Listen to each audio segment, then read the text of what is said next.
claiming to protect the birds and whales he says they kill. But don't believe that story, it's really just a shill. He just did not want to see them wild golfing on Scottish hills. A hoax, he said it's all a hoax. When at a press conference or witness milky strokes, changing a storm path with black marker strokes. Confronted with the truth, they say it's all a hoax. Casting mail-in ballots is something that he's done. Now he wants to ban them for each and every one. He claims it's for integrity in each election, but he won't believe the results unless it's him that's won. A hoax, he says it's all a hoax. When at a press conference or with Miss Milky Strokes, they'll fool you with distractions like real sugar in Cokes. Confronted with the truth, he'll say it's all a hoax. He promised to release all the Epstein files that caused all the maggot base to react with smiles. But how long has he put it off? It sure has been a while, and now he's calling this a hoax, protecting pedophiles. A hoax, he says it's all a hoax. When at a press conference or with Miss Milky Strokes, he'll keep on gaslighting up until he croaks. Confronted with the truth, he'll say it's all a hoax.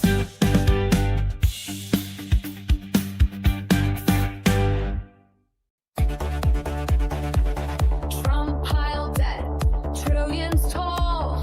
Promised Mexico would fund that wall. Praised dictators, said they're strong. Had Joe done it, they'd say he's wrong. Had Biden done it, MAGA would flip. Had Biden done it, whole numbers would slip. Had Biden done it, that screams out play. But Trump did it, so it must be okay. Goes through crises, storms, and more. Called soldiers losers who died in war. Hired his kids to run D.C. If it was Hunter, they'd scream treachery.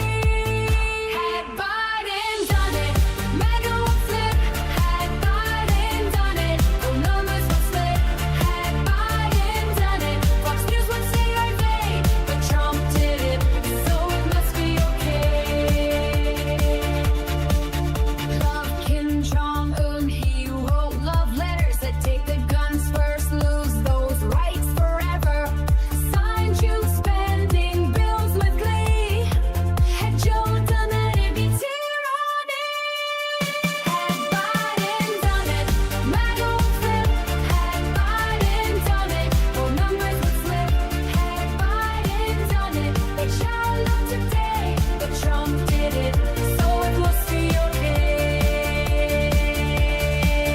Kept secret files, countless untold. Said Putin's word was good as gold. Invited the Taliban to come to U.S. soil. If Joe had done that, they'd all recoil. Had Biden done it, MAGA would flip. Had Biden done it, the numbers would slip. Had Biden done it, they'd want him to pay. But Trump did it, so it must be okay. Double standards loud and clear. Rules for Trump, but not for peers. What they call treason if Joe's the name is patriotism when Donald's to blame. Had Biden done it, MAGA would flip. Had Biden done it, whole numbers would slip. Had Biden done it, they'd shout no way. But Trump did it, so it must be okay.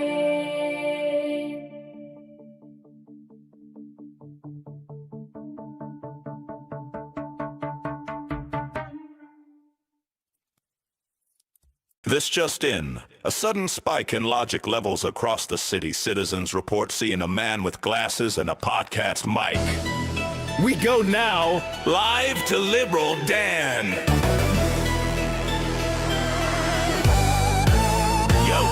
gonna call when Nazi writing's on the wall? Call your man, Liberal Dan, cause you know we got a plan. The right wing talking shit, but he ain't about to quit. He'll take his proton pack and zap your logic cause it's whack. So who you gonna call when the writing's on the wall?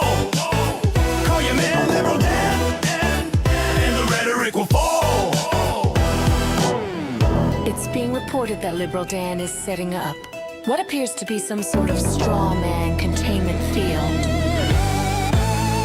He's calling out your lies with his mic, he'll vaporize. Cross the streams in your dreams, bitch, you know that he's too wise. You're like Slimer talking crap, but you walked into his trap. Yo, it's more than entertainment, it's misinformation containment. So who you gonna call when the writing's on the wall? Call your man, Liberal Dan, and the rhetoric will fall. The Statue of Liberty, the writing you can't see. So bring the huddled masses, it's a war of the classes. While Trump may think he's Vigo, Dan can cut through that ego. He's got the facts to prove him wrong, got that logic like Egon. Your logic is a ghost, cause you know this chick is toast. When you follow MTG, it's conspiracy, you'll see. There's no need to taser, he's got wit like Occam's razor. Liberal Dan cuts those lies with his Jewish-based laser. It's unbelievable. Liberal Dan just used the literal dog whistle to lure a large group of internet trolls into what is being called a self-collapsing rhetoric singularity. In all my years of reporting, I've never seen anything like this. So don't call to be a heckler, you ain't no Judge Rexler. He'll bust you like Scolary, cause your logic's looking hairy. And the rhetoric will fall. Liberal Dan, Liberal Dan, Liberal Dan.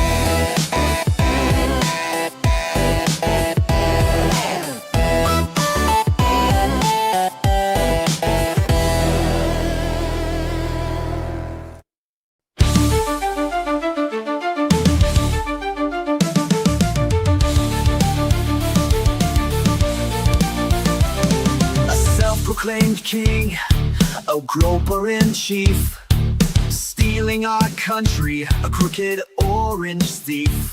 Faux patriots who are poorly educated, wearing red hats and also unvaccinated. Liberal Dan will see us through. It's the best show that you're not listening to. So when you hear the call, animals unite, Liberal Dan Radio, talk from the left, that's right. A failing media that's barely treading water, they're too inept to fight this new world order. Corporate pigs are at the trough, hear the squeals. The swine won't bite the hands that feeds them meals. But Liberal Dan will see us flow. It's the best show that you're not listening to. So when you hear the call, animals unite, Liberal Dan Radio, talk from the left, that's right.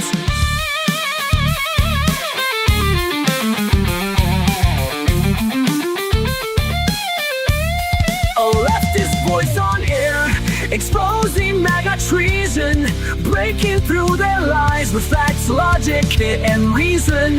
Unmasking hypocrisy, the truth will be our guide. Call out their lies, justice is on our side. Cause Liberal Dan will see us through. It's the best show that you're not listening to. So when you hear the call, animals unite, Liberal Dan Radio, talk from the left, that's right. Liberal Dan Radio, talk from the left, that's right.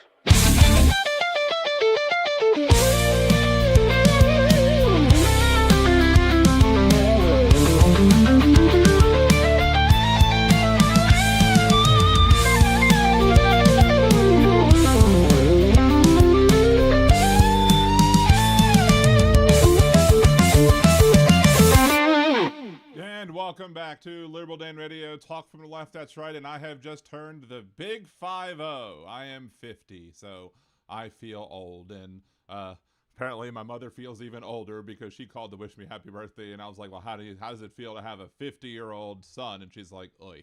So anyway, so I guess that someone else feels older than me. Like, I moved the camera back up and I left the ring light on, and still I don't like the freaking things in my eyes. So I don't know. Maybe we'll play around with it a bit somehow, but at this point I'm just going to turn the ring light off because I don't know exactly what's going to get me the best image, the best view or whatever. I did lower the monitor a little bit to kind of make it more eye level, so we will see. But thank you all for joining. Thank you, Aaron, over on Twitch, as well as the Churches at Every Game. Churches at Every Game says, imagine if Joe Biden didn't show up to say happy birthday on day. Well, he didn't. But neither did Trump. So, I mean, I wouldn't want Trump to do so, and I'd want Biden to do so. Oh my God, Jolie, thank you so much for the $50 super chat. Appreciate you. $50 for my 50th birthday. You are amazing as always. I appreciate you, and thank you so much for that. Church State of a Game. Crappy is an understatement when it comes to Trump. More apt adjectives: fascistic, pedophilic, deplorable, and felonious. Yes, that all comes into play. Of course, especially when it comes into the whole, like, I have not had enough time, honestly, to look into the more of the details as it pertains to. Thank you, Chad, for the $50 super chat as well. Thank you so much. You're awesome. Y'all gonna make me cry tonight, I guess. How it's like, push a big goal, like 100 super chats and I'll just cry on the screen. So, anyway, I don't expect 100 super chats or whatever, but I did make it to 1,700 by my birthday, 1,700 subscribers here on YouTube. So, didn't quite make it to 2 grand. Wasn't really expecting to get a whole 300 something in a couple of days, but you know, as old Trump says, it is what it is. Thank you, Donald. Steve goes, I'm older than you. I've lost count. Yeah, well, I mean, I always make fun. My wife says, you're old. And I'm like, well, you're older than me because her birthday's 4 months and 10 days prior to mine. So, but anyway, over on YouTube, thank you, Jeff from just north of Uranus. Hedge Enemy, good to see you. It's been a while, let's see, Steve from across the pond. It's no Scottish, it's crap. We got Jackie in the chat as well. Big Hook. Liberal Dan is ancient. I mean, 50 years old. Thank you. Sometimes I do feel ancient. Jackie. The Goddess Kimchi is here. Good to see you, Goddess. Thank you for joining. Suzanne. Who else did I miss so far? As we scroll on down, Molly. Nice to see you. Thank you for joining. Just keep on scrolling to see who else I missed in the intros as I was trying to do some show prep. Bob LeBlanc, good to see you. Thank you. Dawn, thank you as well. You can't hear me. Let's see if my is anybody else having sound issues, or it looks like I'm at 100. I could always bring this up a little higher and a little closer to my mouth. Maybe that will help out. We'll see. But anyway, thank you everybody for joining. Appreciate you. Yes, I'm the Big Fitty 50. Thank you, 250 kilo. Appreciate you as well. Let's see. I should have done this too. Hold on a second. I want to say, where's the? Is it this? Is it no? Which is the one I wanted to look at? Which is the one there was something where I could have gift whatevers and I could give discounted gifts, and I forget which one that is. Let's see. It's not that.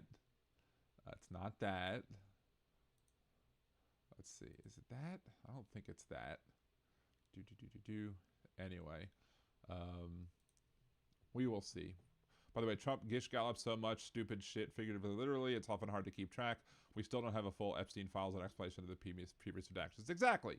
And of course, what else happened is that Donald Trump's endorsed candidate against what's his face, who lost. I lost my freaking window, my YouTube window as well. Hopefully, it doesn't screw up the stream. It should be good. But let's see. Was it Massey? I think Massey is the one that lost, who was to the Trump endorsed candidate. But here's the thing. With Massey losing, Thomas Massey losing to Ed Gallerin in the Kentucky primary. And here's the thing with that, is that not only did, he lose, but he didn't lose by a whole heck of a lot. I mean, 10 full points, like 55 to 45 is, pretty bad for an incumbent congressman. But when Trump said jump, usually MAGA folks say how high. When Trump says jump, usually the conservatives say how high. Let's see, we were going to go over some of this in a second, but some of this other thing in a second. But thank you, Abenarix, for gifting 10 Liberal Dan memberships. Appreciate you for that as well. Everything helps the show out, but you know, I definitely love to see the rain being made in the chat on my birthday. So, but yeah, so Massey, I mean, everybody's like, you know, so I'll understand the people on the left is the people on the left who are bemoaning Massey losing, like they're upset or sad. He's been horrible for most of his political career, and it's not like he stands up to Trump all the time. I think Cassidy stood up to Trump more than Massey has on the Epstein files. Obviously, he was doing the right thing, but stop clocks are right twice a day, right?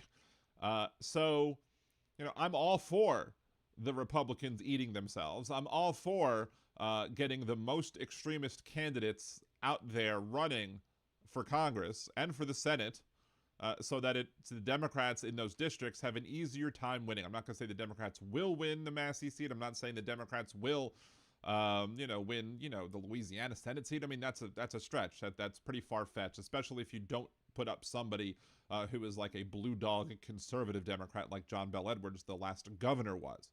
That being said, the more conservative the person is, the more likely that we have a chance to beat them, and that's a good thing.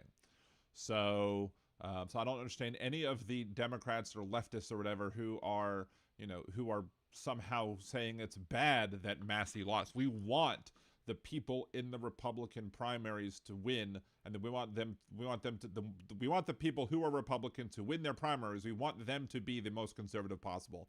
I mean, that's what, again, Claire McCaskill used to do in Missouri.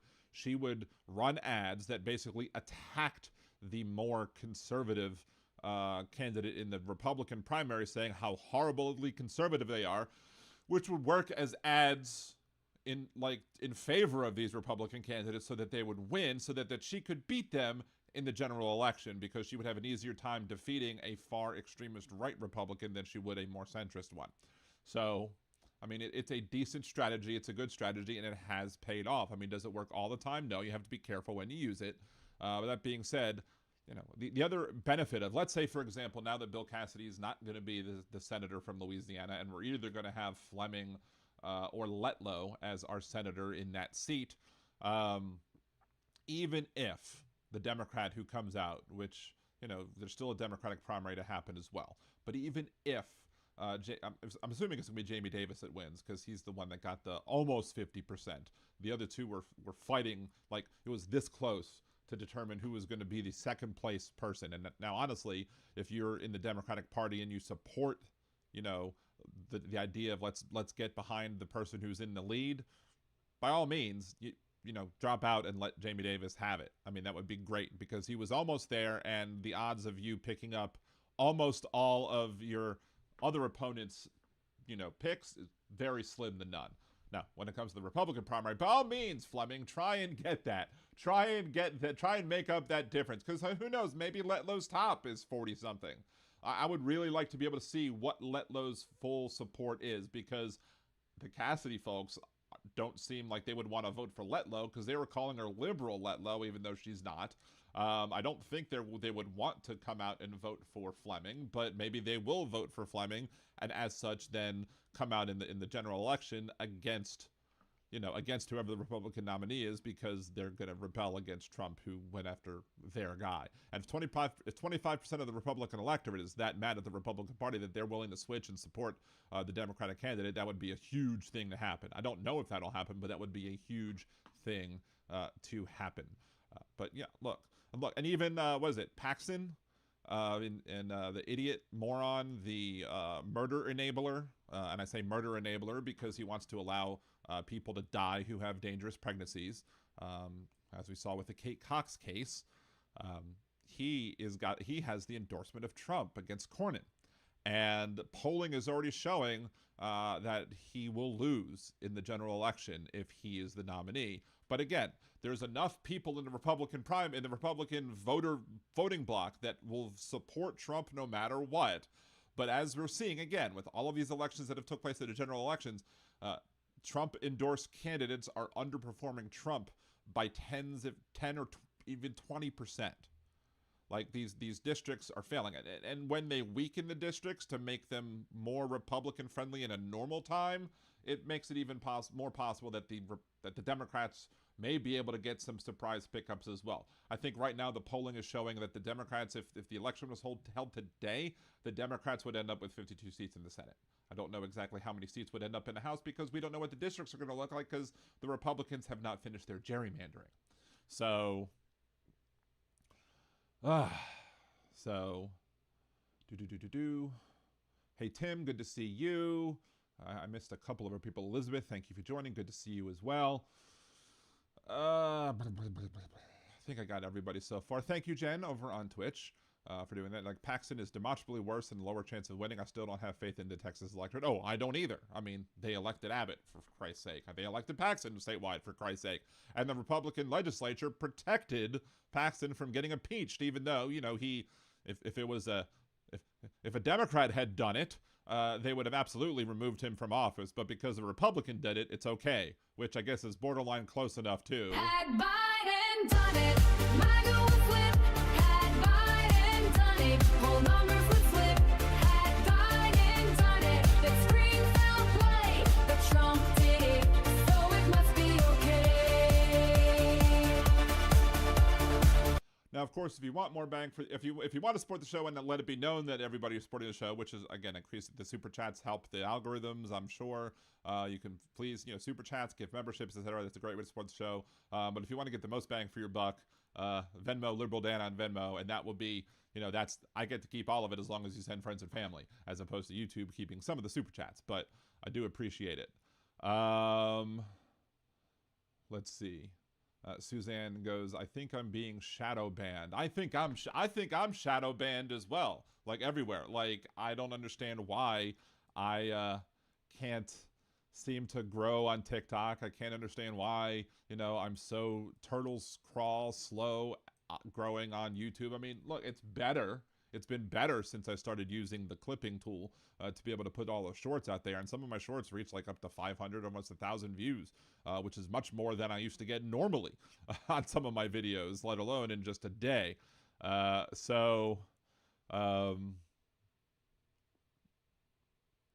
see what else. See, don't you have to be a member to receive gifted memberships? No, you just have to receive gifts. Yes, you just have to opt in to receive gifts, although something with Suzanne's settings seem to prevent that, even though I don't know why. Yeah, exactly, 250 Golem. Trump support in Texas will make it easier for Tallarico to win. And that's true. And again, polls are showing that, that I think he has a couple point lead over Paxton, which is great. It's wonderful to see. If I'm drinking more water, I'll probably drink more water tonight because we went to Fogo de Chao for dinner, and had a good time. Spent way too much money because it's way too expensive. I only had one coupon or whatever, one discount code. But I wanted lamb and beef and all the good stuff that they come, and I got a free cheesecake for my birthday. So yay, thank you. Thank you, Fogo, for that. But yeah, it's very salty. Not as salty as it has. I was a little surprised that the seasoning at Fogo wasn't as good as it typically is, but still salty enough to where I probably will be devouring this water real quick. You find what overrated, kimchi, Fogo, or something else? See, Steve goes, nah, but the algorithm changed a while back. A lot of regular chatters used to get them, but not now. Seems more random. But yeah, it does seem a little bit random. Yeah, I mean, I like the picanha. I like a lot of the stuff that they have, and again, the seasoning wasn't as great as it usually is, and it's just a lot of it. And with the discount, it makes it somewhat more affordable. Although with three other people other than me, that it then becomes less so. But still, the lamb was delicious, and the picanha is always delicious as well. So, as you look at that, Chad gifted memberships, and Elizabeth777 got one. So that's awesome to see. So at least 1 out of 5 of somebody that we've seen on a regular basis, right? Churched at every game, trying to sound like a Republican. To be honest, well done with ketchup is the way to go. Yeah, but even if you didn't say just kidding, I would not have believed you. Kimchi, I also cannot eat a lot anymore. Oh, I'm not going to probably eat for like the whole day tomorrow because of my indulging today, especially because I took one of my Zepbound shots today, you know, after, you know, I'm kind of spreading out a little more to make sure that I have some and it lasts. Thank you, Jen, for the 100 bits. Appreciate you.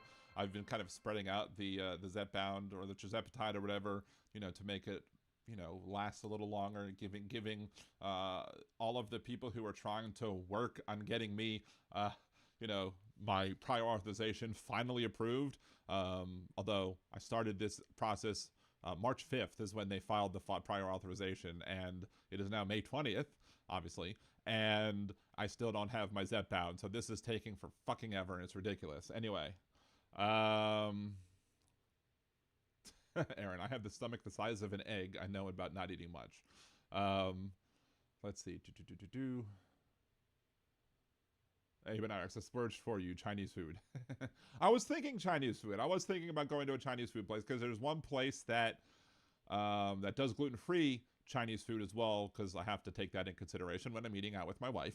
And I just didn't know if it was too crazy of Chinese food for my kids. My kids do like fried rice. They will eat fried rice. And my oldest son also likes like beef and broccoli and stuff like that. So he branches out a little bit more, but again, I don't know if their one would be fine, if that they would like it. I don't know.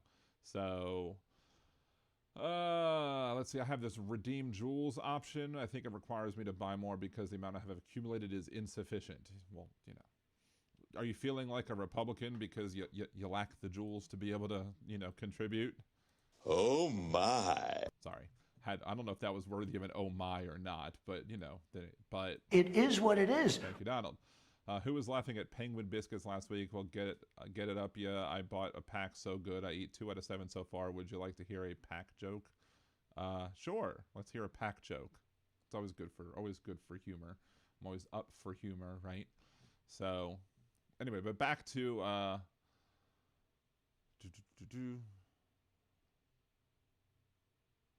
So again, which is weird though, this is the BBC article talking about the Massey election. He lost 55 to 45% in the vote on Tuesday, marking a major victory for Trump, who has successfully ousted a number of dissenting Republicans by endorsing a more loyal challenger. But again, 55 to 45 means that 45% of the Republican Party, or the voters in the Republican primary, said, F you, Donald, we're still backing Massey because we like what Massey's doing. We don't like what you're doing. Which, again, this is why the Democrats are doing better, is because there are more people in this country who are loyal to the country, or there are more people than I think Trump thinks that are loyal to the country instead of being loyal to him. I think Trump just assumes that if you have an R behind your name, that you are supposed to absolutely be loyal to Donald Trump and who the president is, and not to the country. Of course, many Republicans still do feel that way, but many or most is not all. And we've seen, and I'm wondering, come the fall, how many of the not all folks are going to come out there and ruin Trump's day. So it's always a good day to hear Takei, right? Oh my. Hold on, I need to answer this call from my dad real quickly. Hi, Dad. I'm doing my show, but I wanted to answer you anyway because I know why you're calling. You can pick up. Yes, and it's Debbie too. Hi, Debbie. Doing his podcast show thing. So Happy birthday. So you are live on the podcast if you want to wish me happy birthday on the podcast. Happy birthday, Liberal Dan. There you go. Thank you very much, Dad. Thank you, Debbie. Appreciate y'all. Thank you so much for calling. And I'm officially old today. Yeah, because you have a 50-year-old son. Yes, that's true. Yes. So yeah. So we can talk again when you're not on the show. All right. Well, I appreciate the call. Thank you so much. Love you both, and have a great rest of your night. All right. Bye. Bye. I could not answer the phone from my dad, a phone call on my dad on my birthday. So hope you all understand, right? Suzanne, I'm hungry for some sushi. I'm always hungry for some sushi. There was something I was watching. I was watching this. This show's probably going to be all over the place. I was watching this video. I get a lot of these videos of where people eat a lot, but it's like, you know, the skinny people who eat like stuff like, not like Joey Chestnut and the hot dog eating contest, but just regular old people who like go and make content. Like there's this one woman who's like tiny. I mean, like, I don't know if she's even above 150, and she will eat like a plate of food this big. It's insane. But this one guy had 8 pounds of salmon. 8 pounds of raw sashimi that and I think it was in Thailand or something, so they had a different type of sauce than you might normally find on sushi or sashimi, but 8 pounds of raw salmon, and I was looking at it and I was like, I don't know if I could finish that, but that just sounds freaking delicious, because salmon is one of my favorite sushi, one of my favorite examples of sushi. So, and that made me crave sushi, and they had Pokaloa, which is you know, poke bowls or whatever. So I decided that when I passed by it one day, I was like, okay, I need to get me some of this, because I'm craving a taste of sushi. So anyway, why was the penguin's head cold? Because it was wearing an ice cap. Boom, boom, there you go. See, Pam, when I was on a restrictive high-protein diet from Kaiser, I went out for a sashimi combo. I didn't eat the rice, but had the miso soup and salad with the sashimi. I told them I cheated and what I ate, and they just blinked at you. They blinked at you because you thought they thought because you claimed it was cheating, or they blinked at you for some other reason. Let's see, about 30% of GOP primary voters wrote Nikki Haley in after she dropped out. What in the F happened to them? I don't know. Maybe some of them are these people who are like, well, I'd rather see Nikki Haley, but I'm still going to back the Trump-supported folks. Or maybe they just didn't realize just how badly the Trump-supporting MAGA elected officials were going to be as it pertains to standing up for when he does something stupid, which is all the time, but even so stupid as it pertains to them, which is, again, they might think it's less likely to be stupid, right? Because they thought that wasn't cheating. I mean, whatever's cheating to you, right? Susie Ann Jones, happy fucking birthday. Thank you. Thank you very much for wishing me a happy effing birthday, right? Liberal dad will see us through, and someone named Debbie will help us too. Debbie's my stepmom. So, but yeah, liberal dad will see us through. He feels as old and much more old than you. I don't know, I guess. Like he's what now? 76? Yeah, I think he's 76 at this point. Is that right? 50? Yeah, 76. That's right. See, Eben Arix, I am huge. I took my leftovers for the evening. My best friend is tiny, extremely skinny, and she screams, I hardly eat. I want her thyroid. Yeah, exactly. Let's see. I was the thread of on Lane Kiffin complaining about how racist Ole Miss is. He is right, of course, but that is Mississippi for you. Yeah, that was an interesting comment to read about how it kind of made it hard to for him to recruit, I guess, some folks. I would hope, I would love to see more people see my video about how we should destroy the SEC, or how, in fact, not we, but how college athletes who don't like the fact that black voters are being gerrymandered out of districts, how they should refuse to go to any red state that is doing this, and that would just kill the SEC next year. And I would love to see that happen. Not because I'm necessarily anti-SEC, but because I'm anti these Republican shitbags. So, see, what is your thoughts on the left doing the same thing, and how can it help one party and hurt the other? See, I think that the left needs to be smarter and more pragmatic, right? All right, so let's take, for example, Henry Cuellar, you know, the one that Trump pardoned or whatever, and then Trump got mad because Cuellar was like, I still am a Democrat, I'm not going to support Trump, but thank you for the pardon. Henry Cuellar was running against Cisneros. Cisneros was a more progressive left candidate in that district. The district that Cuellar, who was more conservative than Biden, and Cuellar won the district by a bigger margin than Biden did in 2020. And the progressives were like, well, why won't the Democratic Party support our candidates? Well, the reason why they won't support the candidate is because the Democratic Party understands that in Henry Cuellar's district, if you run a candidate that's more to the left, you are going to lose that election to the Republican.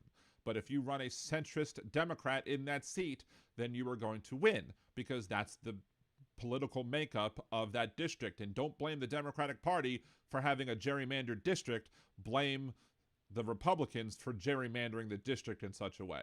Now, again, this is why my idea of slates works so well, because if you are on the progressive left and you want to see progressive left candidates representing the Democratic Party in Congress, all you have to do is run a progressive left slate. And then the amount of people who are on the progressive left who or more and want to see more leftist candidates than the establishment Democrats that are there will absolutely go vote for that slate instead of maybe the regular Democratic Party slate. And then maybe with the Democratic Party slate, you might have like a Congressional Black Caucus slate or whatever, so that, you know, people who want to support people who would be in the Congressional Black Caucus would be in that slate. Now, obviously, you couldn't legally forbid anybody from running in that slate. Like, for example, if there was a Louisiana slate and there was a Congressional Black Caucus slate, technically I could be in it. And if if the voters in Louisiana wanted to vote for me in that slate, then by all means they could do so. But I wouldn't do that, because even though I would absolutely feel, you know, want to support the Congressional Black Caucus if I was in Congress, I wouldn't want to claim to be somebody who could represent the Congressional Black Caucus because of my translucence that I have. Anyway, so, but again, with the slates of candidates, and we will keep beating this dead horse, because we want to beat this dead horse because until it actually becomes alive again and people can actually, you know, have this in action. So you could have, let's say you wanted a blue dog slate in Texas or anywhere else for that matter. The blue dogs could form a blue dog slate, and if there were enough people in the state who were blue dog Democrats, who were like centrist conservative Democrats who, you know, maybe they're the pro-life Democrats, maybe there's some Democrats who agree with the Democratic Party on, you know, 75% of the things, but on 25% they don't. So then you have that slate, and if that slate gets, you know, 3 seats, and if the progressive left gets 7 seats, and then the rest of the seats go to the establishment Democratic Party or whatever, or maybe some go to the Congressional Black Caucus, then fine. Then you get, you know, you get the true proportional representation that you want. And the same thing goes on the right. If you want to run a MAGA slate, run a MAGA slate. If you want to run a Lincoln Republican slate, run a Lincoln Republican slate. If you want to run a Republican non-MAGA slate, by all means, run a Republican non-MAGA slate. And then you'll see exactly who has the support and who doesn't have the support. And you'll be able to get the people out. And it'll give people who typically don't have a say their say, which is why I'm always going to be talking about why we need slates of candidates instead of having congressional districts, because again, we don't need congressional districts right now. So to go back and circle back, good to see you, Teresa. Thank you for joining. Appreciate you. Thank you for joining Leave Me Alone as well. What we want to do, and thank you over there, Trace and Ghosty over on TikTok. Appreciate you. Thank you all for joining as well. Please make sure to hit those heart buttons a lot and get the algorithm up. Invite other friends to watch as well, because we're new going on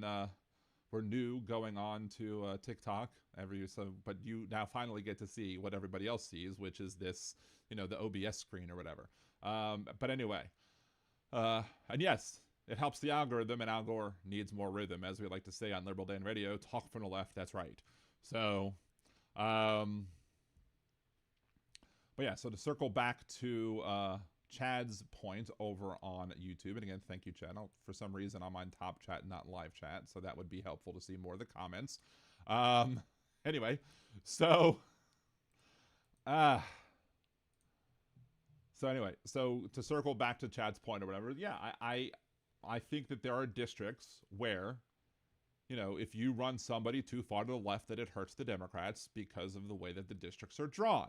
There are other districts where you absolutely can and like safe blue districts, for example, like, you know, or even in safe blue states, like you could probably replace like a Chuck Schumer with an AOC and it would be fine, and she'd win, and, you know, she'd be the senator, and I fully endorse that idea. But again, there are other places where that's not going to happen. You're never going to have a progressive left Democrat win Louisiana with the current makeup of the state of Louisiana, as has been shown electorally. We run progressive left Democrats, we run Democrats who are black, and, you know, no black Democrat, no black anybody has won a statewide election in Louisiana because we're still racist AF. But the only time we had a Democratic governor in the recent years was John Bel Edwards. Well, and that was following up Bobby Jindal. And then, of course, John Bel Edwards' main opponent in the runoff was the whoremonger David Vitter, who lied about prostitutes and then admitted to prostitutes, but then still said certain stories, like the New Orleans stories, weren't true. So, which is why I had shirts way back in the day, WWVD, who would Vitter do? And then we had Gary Risponi, who was the Republican, or who's the Republican who made the runoff with Edwards, who looked like a deer in headlights during the debates, the one debate that he had with Edwards. And he was like Trump without the charisma or smarts. And that should tell you all you need to know about Risponi and how bad he was as a candidate. And even then, he still managed to come close. But there's just enough Democrats or just enough people in Louisiana who will oppose an extremist Republican candidate as long as the Democrat is on the center. Is like, especially a Democrat who's pro-life. Now, look, I disagree with John Bel Edwards signing the law that did end up banning most, if not most, abortions in theory, all abortions in practice.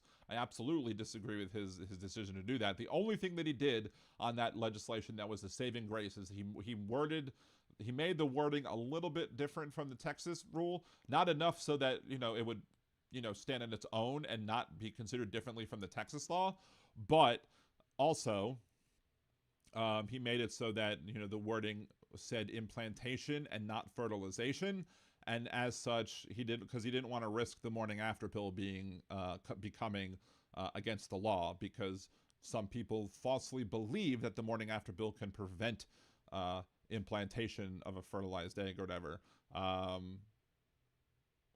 even though it's not true, even though science has shown that birth control pills and the morning after pill only prevent ovulation and fertilization, and they don't prevent implantation. There's no evidence to show that implantation is prevented.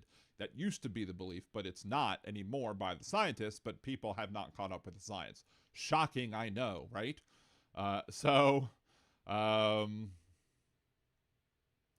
See, Duke got elected, though, in Louisiana. Wait, when did David Duke get elected in Louisiana? Not statewide.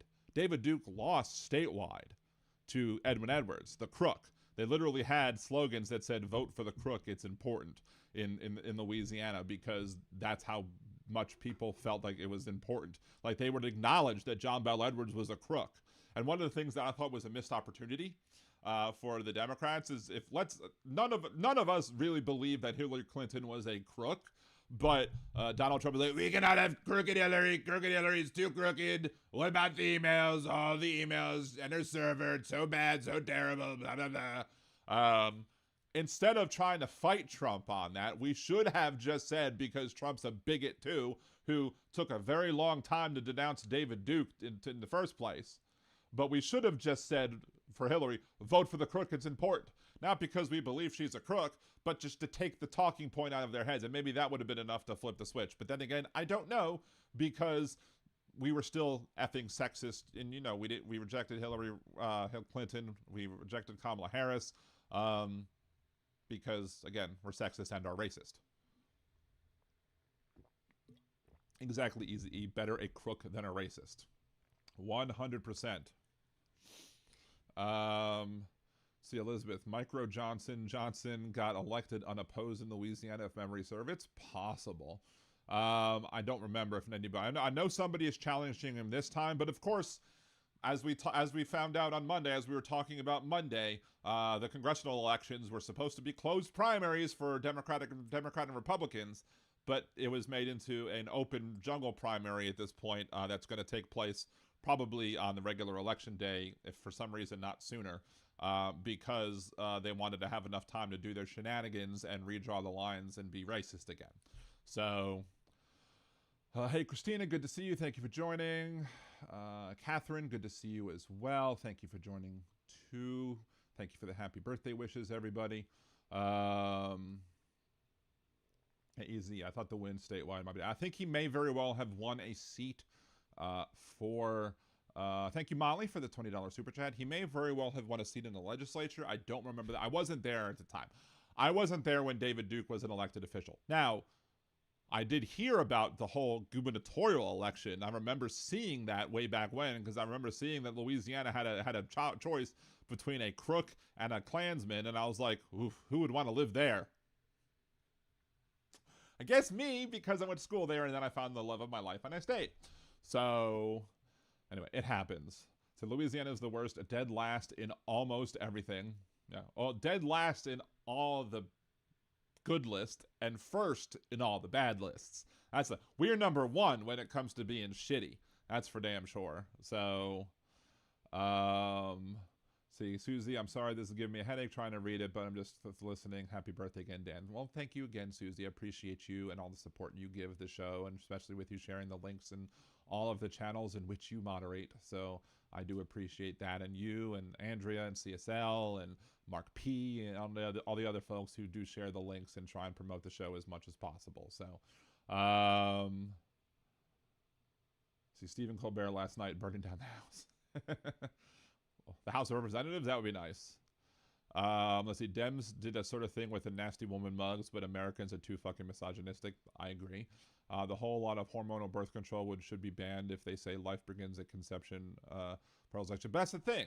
But again, there's no evidence to show that hormonal birth control prevents implantation of already fertilized eggs. Again, we used to believe that. That used to be the case. But it came out like in the early 2000s or even beforehand. Like, I remember learning about this in the early 2000s, and it's now 20 years later, and I'm still seeing people still talking about, the fact that they think that birth control pills can prevent fertilized egg from implanting into the uterus, and there's no evidence of that. Not one bit. If you want to show me the evidence, fine, but again, people used to believe it to be true, but it's not. So, hold on. I did mean to, for some reason, I stopped because I wanted to watch a little bit of Hassan Piker, some of his video going over a Democrat who's a supposed Democrat who is definitely anti-Semitic.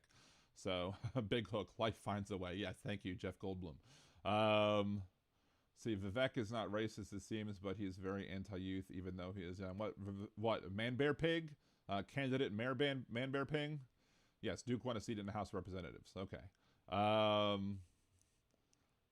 Yeah, Vivek Ramaswamy is the guy who wrote his senior thesis on human-animal chimerism, which is basically writing a thesis on Man Bear Pig.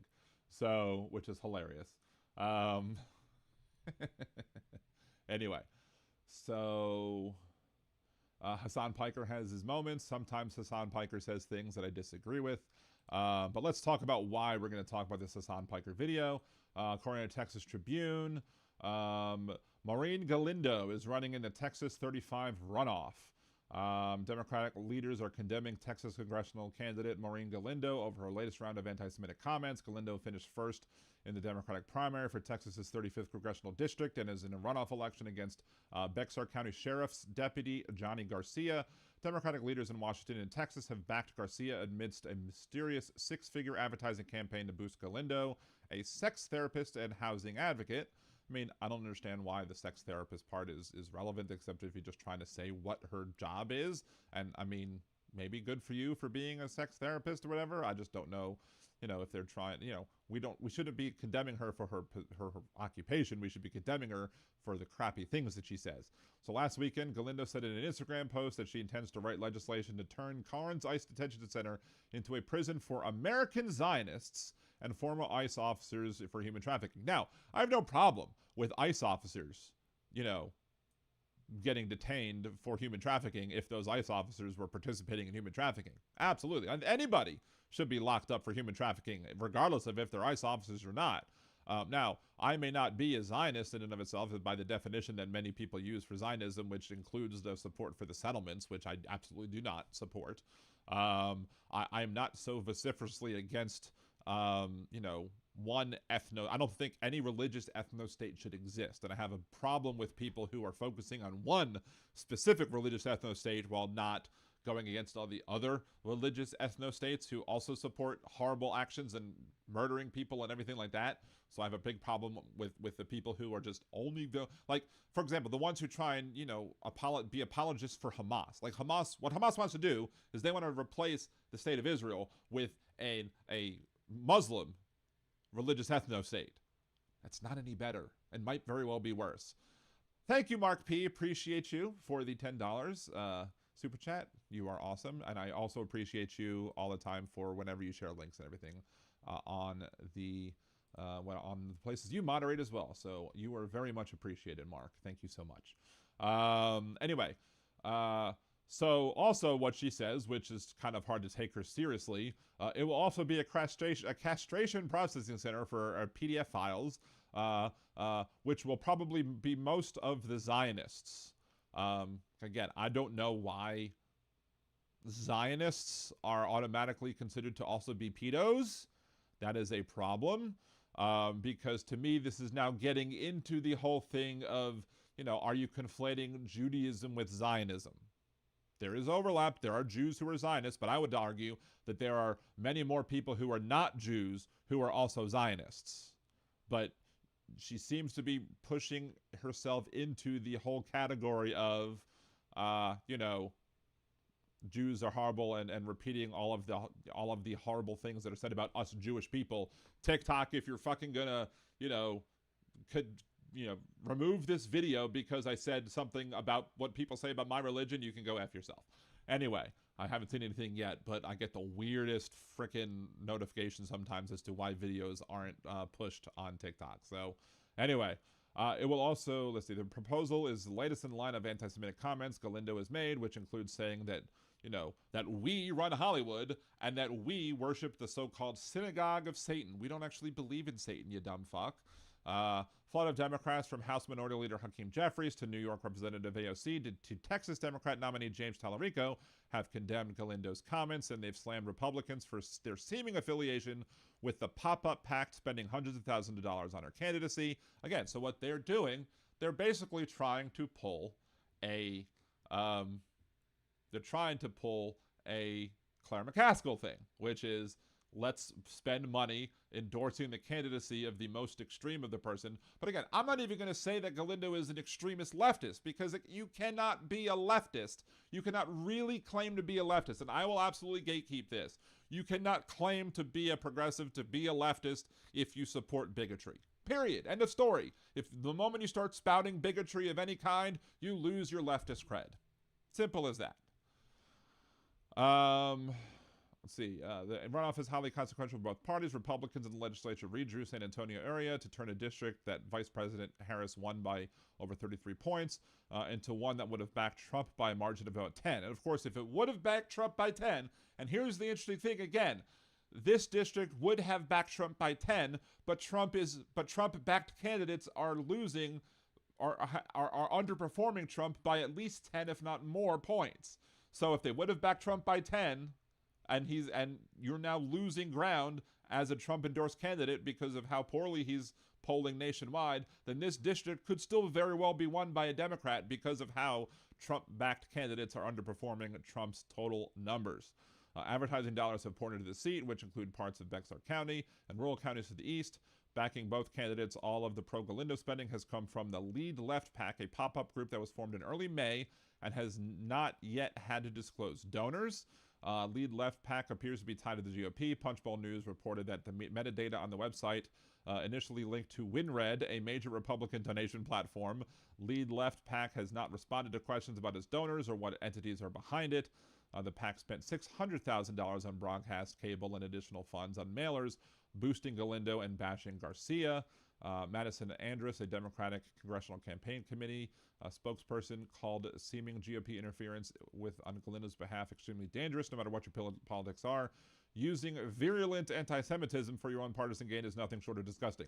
Well, that's what their Republican president did. That's what Donald Trump did. He used anti-Semitism to, gain support. He literally said that if he didn't win the 2024 election, that the Jews would be to blame, that we would be to blame.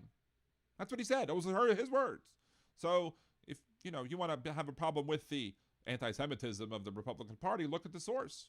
Of course they're going to be anti-Semitic if their president is, because they haven't come out. And if they're still supporting their president, they're going to do whatever it is their president wants them to do, including being anti-Semitic. They're going to follow his lead. Period. House Republican leadership must immediately cease propping up this anti-Semitic candidacy. I mean, why just this one? Why not do all the other ones as well, right? This vile language by her is disqualifying and has no place for American politics. You also have the example of, over here, you have Representative Josh Gottheimer taking aim at Texas Democratic congressional candidate who said, again, she'd jail, quote, American Zionist. Gottheimer says that if she ends up joining him in the House of Representatives, he'd force a daily vote to expel her. Gottheimer, I think from New Jersey's District 5, made a threat in a joint statement Wednesday with Democratic Representative Jared Moskowitz of Florida. Gottheimer previously said that the comments from the Texas candidate were straight out of the Nazi playbook. For some reason, Galindo wins the congressional election in Texas 35. As soon as she's sworn in, we will force a vote to expel her every single day we're here. Maureen's insane anti-Semitic views, including putting Americans in concentration camps, have no place in our party or country. Again, I don't agree with these rabid, vehement, Zionists who are supporting Israel no matter what, because the actions of Israel have been indefensible, for years, but especially under Netanyahu. But, I don't believe in jailing people for thought crimes. Now, if you actually take effort to actually terrorize people, burning crosses on people's lawns or etc., then yeah, that is more than just speech. But you should not be put in jail just for speech, or prison, I guess I should say. Thank you, Mr. Spock, for the happy birthday. Appreciate you. Galindo, a sex therapist, again finished first in the March Democratic primary. Galindo said on Instagram last week they've elected the House, and we already said that. The Galindo campaign did not respond to requests for comment. She responded to the general criticism on an Instagram post Tuesday.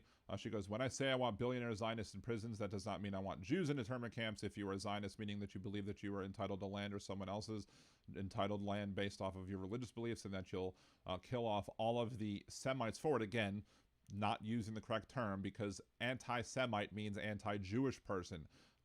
Calling other folks who speak Semitic languages also Semites is problematic, because you're ignoring what the definition of the word anti-Semitic is.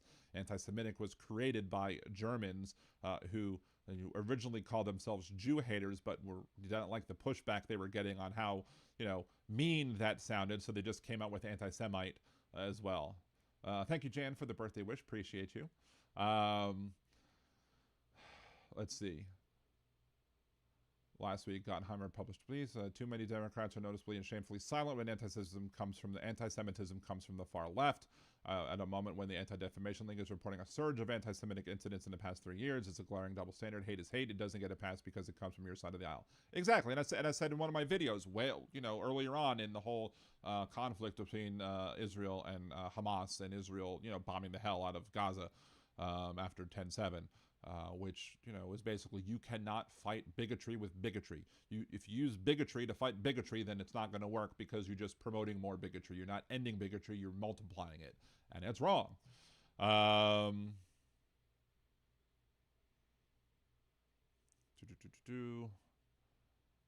Of course, she makes herself sound like a progressive on a lot of things. Her being anti-ICE is one thing, whatever. But again, who's to know what she actually believes if she's actually endorsing and getting the support of Republican-backed PACs? But let's go here. Let's go to Hassan Piker. We are going to look at what is it? We're going to start a little bit. I haven't watched it all of this video, so I really don't know much of what he says, but I mean, he seems to be covering it. It has maybe one of the longer videos on this at the stance. So let's see. DMFI PAC statement on Maureen Galindo calling for internment camp for American Zionists. Let's be clear about what happened. A candidate who wants to build internment camps for American Zionists and run castration processing centers for Jews. Again, I can't find a quote that says where she specifically says Jews, but she is using the whole Jews are taking our kids' argument and she's running with it. So it's hard to say that when she says Zionist, that sometimes I believe that, you know, people like that are still trying to conflate Zionism with Judaism, and that's problematic. And that's a lot of the times what conservatives will do. So yes, Mr. Spock, live long and prosper. Anyway, let's see what Hassan Piker, Hassan Abi, Hassan the Hun, etc. has to say about all these shenanigans. Real pack statement on Maureen Galindo calling for internment camps for American Zionists. Look. God forbid a woman do anything. Okay. Yeah, she literally said Jews control Hollywood and the banks. What are we doing, bro? She's not a normal anti-Zionist. Lamont. No, I never said that. I'm not saying that at all. She's not. She is. This is a no-no. I'm not saying that she is a normal anti-Zionist. I'm saying that she might be perfect for Texas. She might be perfect for that. May very well be a true statement that she might be perfect for Texas, especially a Texas district redrawn to supposedly have the support of, you know, of the 10% lead that Trump would have had otherwise. She's not my candidate, okay? But again. So good that he's like, it's not my candidate, because Hassan Piker has said some things in the past that I disagree with. And look, I'm more than willing to, I will call out people on the left when people on the left say horrible things. I will call out representatives, like I've called out Omar, I've called out Jayapal, I've called out other members of the squad when they have said things that, you know, are misguided in my book, and seem to perpetuate, you know, these sort of anti-Semitic ideas. Now, difference between like people like Ilhan Omar and Jayapal and the like, and with people on the right who say some of these shitty things, is that I believe that those people, aka the people on the left, the Jayapals, the Omars, etc., are more open, more likely to be open to listen to you and understand what you're trying to say, and perhaps change their mind based on new information, whereas opposed to the MAGA politicians on the right are absolutely never going to change their mind on anything whatsoever. So let's see, Elizabeth, Texas is indeed very diverse, especially in Dallas-Fort Worth. That's true, but again, big cities tend to be more blue, and big cities tend to be more diverse. But what these Republicans are doing are chopping up the cities to go into all of these smaller districts, these rural districts, and basically weakening the vote of the people who live in those cities, which, you know, is seemingly racist, right? Say that I want billionaire Zionists in prison. That does not mean I want Jews in internment camps. So why am I getting... Is she drunk right there? Like, this is the candidate. This is the candidate right here. This is her speaking. And, you know, I wore t-shirts when I ran for Congress, and but I would at least make sure that I didn't look like, you know, a methed out crackhead. Like, you look at this person, and even if I didn't know anything and what she sounded like, she sounds like and looks like a methed out crackhead. Maybe she could have had good things to say, but now that she's pushing anti-Semitic garbage, she doesn't. But alien glasses, yes. Anyway, let's continue. Getting a whole bunch of death threats and MAGA insults, which actually makes sense, I realize. Like, MAGA and Jewish Zionists apparently are the exact same people. See, that's the thing. MAGA and Jewish Zionists. That's one of the problems. She's making it a point to say Jewish Zionists, not Zionists, but Jewish. So why are you giving the Christian Zionists a pass? Again, I would argue that the majority of people who label themselves Zionists are Christian right-wing evangelical types. The amount of people who are Christian, who support Israel, who back Israel regardless of whatever they do, are more numerous than the total amount of Jews in the world. Probably the amount of evangelical Christians in the United States who could be described as Zionists outnumber every single Jewish person on the planet. So don't try and sit here and say that Zionism is a Jewish thing, and don't just limit your conversation to Jewish Zionists. That's why people think you're an anti-Semite, because you are saying Jewish Zionists instead of saying Zionists, right? Anyway, let's continue listening to what she says and how he responds to it. They talk the exact same way, and that's because MAGA is the developing Christian Zionism. That's how they want to create a religion state. Developing Christian Zionists? No, MAGA has already embraced Christian Zionists. Again, so good. She brought up the fact that there are Christian Zionists, but again, there are more Christian Zionists than there are Jewish ones. And the problem with Zionism, in fact, the vast majority of the Zionists who are, again, not Jewish, is that the reason they are Zionists, the reason they supported the right of Israel to exist, is not because they support the Jewish people. It's because, according to their biblical, prophecies, that there have to be a ton of us over there so that we can be first. And with friends like that, who needs a frickin' enemy? Mr. Spock, I thought Dan was 40-ish. Well, I was until yesterday, up until yesterday, and now I'm not. Yes, up until yesterday, I was 40-ish. I was 49. And technically, I guess 50 is the last year of my 40s, because that's how numbers work, apparently. So, you work 41 to 50, and that's my 40s, right? Because, like, the 90s went from 1991 to 2000. People will push back against that, but that's technically how it is. And easy, Zionism is not a Jewish ideology. I agree. And people will be like, "Oh, well, don't you want to have a safe space for Jewish people? And why don't you support Israel for having a safe space for Jewish people?" Yes, I do want a safe place for Jewish people. That safe place should be called Planet Earth. Planet Earth should be a safe place for everybody of all faiths, or at least a safe place for everybody to practice their own faiths without being persecuted for that practice, as long as that practice of your faith doesn't harm anybody else, right? So, anywho, let's continue. In the United And then do imagine on my 50th birthday, I'm sitting here talking about anti-Semitism. What a way to start off my 50th, my year of the 50s. Way to start off my 50s is by having to deal with more anti-Semitic bullshit. United States of America is through MAGA, which that's the goal of Zionism, is to create these white supremacist religion states. So, like, the goal of Zionism is to create a white supremacist. No, white supremacists literally don't consider us to be white. I can be translucent as possible, as my DNA test shows. I mean, I have the only thing that's potentially partially non-white of me was the fact that I'm 1% Sardinian. Like, I'm 1% fish. So the rest of me is either Western Europe, which comes from my mom's side, mostly my mom's side, or European Jewish, which is my dad's side, because my mom was adopted. So let's continue. I don't care what religion you are. If you are a Zionist, meaning that you believe that you are just entitled to land, or someone's just entitled to land based off of religious beliefs, and that you'll kill all of the Semites. Is it just me?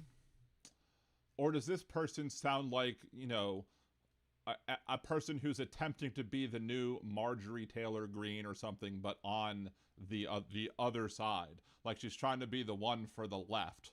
Like, I don't know, with the glasses, maybe Marjorie Taylor Pink. I don't know what it would be, but for it.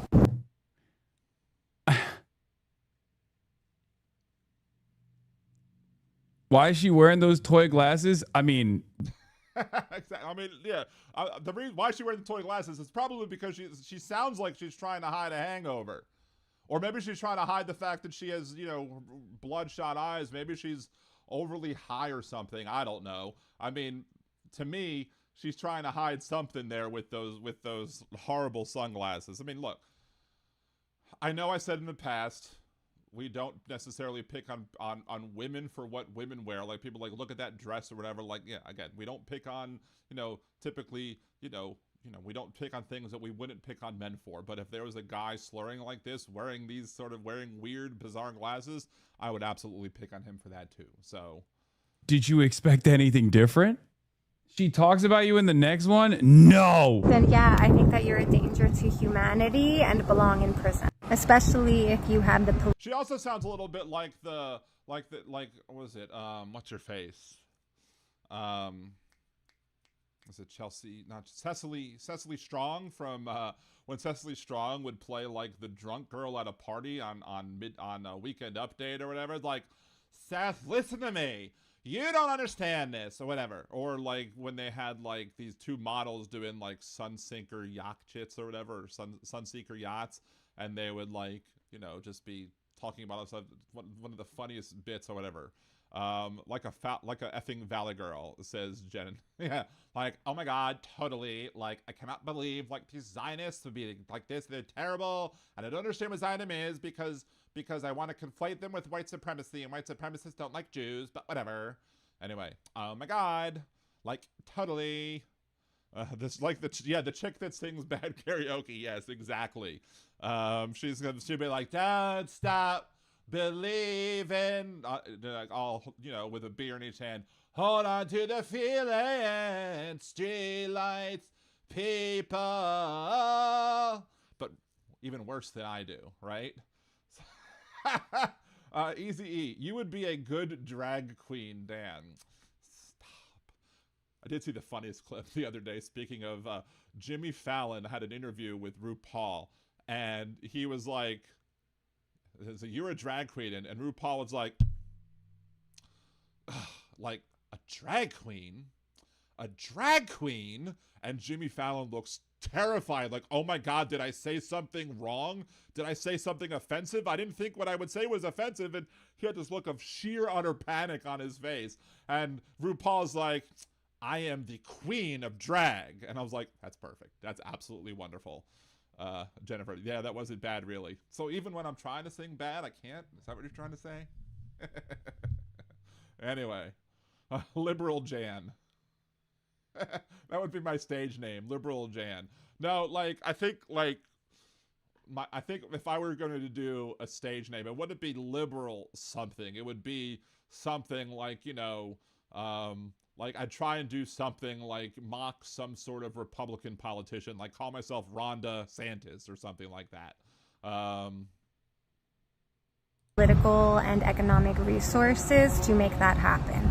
And I can't hear Cecily. Like Cecily Strong, it's a damn shame that last weekend was the season finale of Saturday Night Live, because they need to get Cecily Strong to do this woman, not to do her, but to imitate her. Oh my. Anyway. that's how we will get all of the billionaire Zionists in prison, is through all of the business. When I say that I want billionaire Zionists in prison. Bro, I don't think you want the smoke, man. I've never been this scared for you. I am scared. No, I'm not going to invite her on the show. You guys are such assholes, dude. Yeah, it's easy. I like Cecily. I love Cecily Strong. She's amazing. Yeah, I don't know. I would invite her on the show to debate her. I wouldn't invite her on the show but I do invite horrible people on the show sometimes and debate them. That's fine. I have no problem with that. Like, we've had Ken Good on the show twice. He's a conservative guy who, you know, is a bail bondsman and supports, you know, his very Republican talking point or whatever. And it was, you know, the first show was fine. The second show was oi. But I will absolutely debate people with who I disagree with, but, you know, whatever. Anyway, let's continue and see what else she has to say. What's wrong with you? That what she's saying is quite literally what mainstream media wants me to say, so they can create a convincing narrative that I'm anti-Semitic. She mentions you in the other. I mean, I have heard Hassan Piker say one or two things that, you know, I would say at least touches up against the line of anti-Semitism if it doesn't totally cross it. But sometimes I think when people on the left do that, and this is not to give them a pass, but this is to say that sometimes I think they hear things and like all of the people that want to quote, you know, shout out from the river to the sea, who are leftist activists or whatever, who are at these, you know, anti-Israeli government posts or whatever, post 10/7. Like, they'll repeat from the river to the sea because they think it's a wonderful phrase, like from the river to the sea,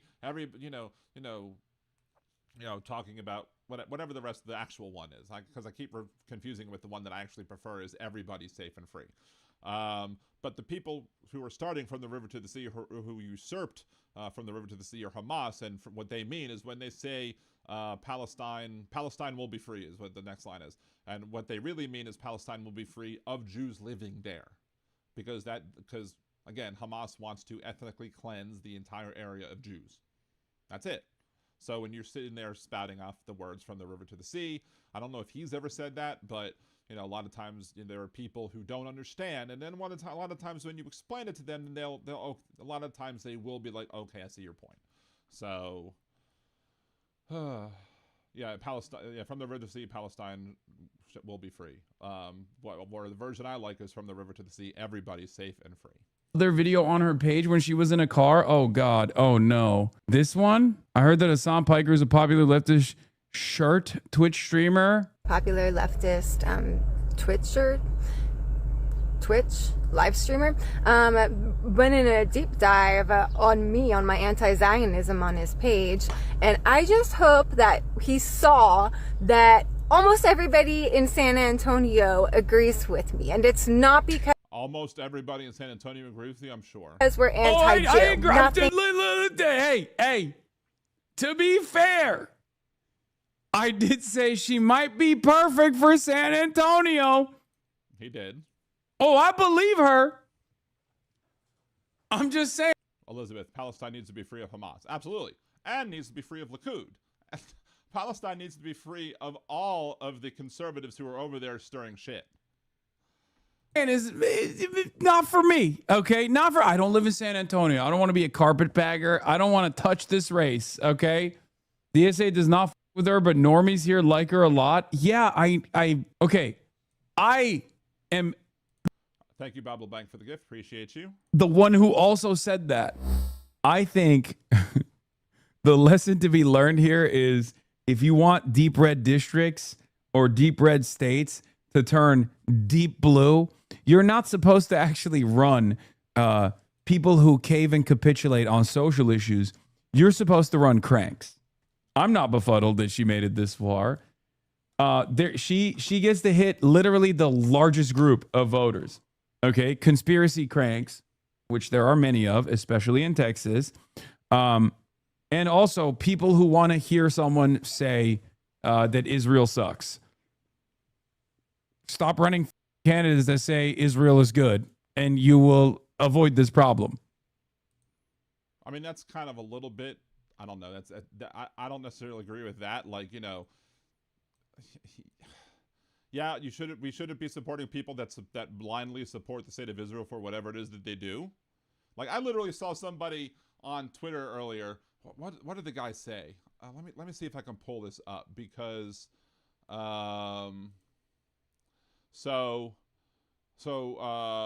let's see.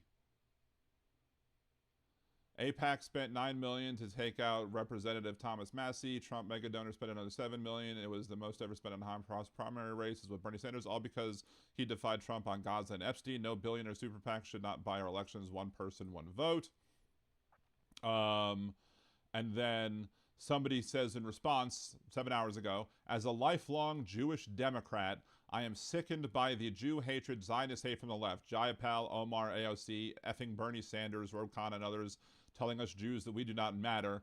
Democratic Party now stands with anti-Semites. Please stop asking for donations. And I'm like, wait, what? I was like, Bernie, being a Jewish person himself, is saying Jews don't matter? And I was like, that's hilarious. And then I'm Jewish. I said, I'm Jewish. I'm on the left, and I pay attention. I will be critical of those on the left who say anti-Semitic things, but the right is far more anti-Semitic by a long shot. Of course, Twitter's like, hey, come check out your information on your views. If you want to, pay us money to see more information. I'm like, yeah, I don't need information to see that I have 1 like and 11 views. It's not surprising. So, anyway, let's continue. Sorry. That's it. Simple solution. Stop running dog shit centrist liberals who tried to pivot to the most appropriate version of liberal Zionism. God, America. Now, again, here's the thing. And again, this is what I was talking about earlier, is that sometimes you have to run a centrist Democrat in order to win a district that's gerrymandered to not allow someone from the left on the progressive left to win. So sometimes you have to run some, like, I didn't want to have to support John Bel Edwards for governor, knowing full well that he was a pro-lifer, knowing full well that he might try and pass legislation that would harm a woman's right to choose, that would harm anybody's right to choose who happened to be pregnant regardless of their gender identity. Like, I didn't want to have to vote for him. But at the end of the day, what would I rather? Him or David Vitter? What would I rather? Him or Risponi? You know, I would absolutely prefer to have a progressive left governor in the state of Louisiana, but that's not going to happen anytime in the near future. So sometimes you have to back the people who are representing the Democratic Party who can win the election, not the person who agrees with you the most. And that's one of the reasons why I like open primaries versus closed primaries, because in most situations, in an open primary, in a jungle primary, if you will, in most of those situations, you can have, you know, the opportunity to vote for the person who you do like and you would support. And then if your voting helps make it harder for anybody else to get 50% plus one of the vote. And then if your candidate doesn't make the runoff, and there's the top two there, then guess what? You get to have another say, and you then get to vote for the lesser of the two evils at that point. In some circumstances, I will absolutely say that you don't have that luxury.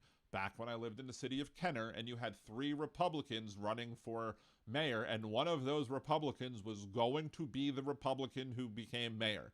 There was a Democrat in that race, and I would have loved to have seen her run and win and lead the city of Kenner. Was it ever going to happen? No. Why? Because you had 3 of these people who were entrenched politicians. One of them runs the biggest Mardi Gras parade of the year.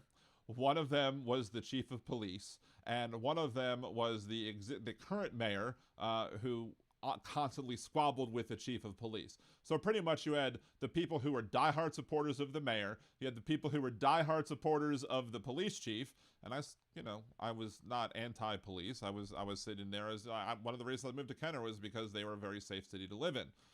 I didn't have the same opinion of police back then as I do now because of all of the bullshit that has happened, you know, for everything. But still, you know, whatever. So then you had Ed Muniz, who was the person who became mayor eventually, who was neither one of these 2 dirtbags, who was going to, it was better for him to get elected so that we could ignore all of this stuff between Nick and Jemmy and Phil Capitano, the other 2 folks. Now, so who did I vote for? I voted for Muniz. Why? Because, again, he was the most palatable of the 3 that were up there. Was he still a Republican shitbag? Absolutely.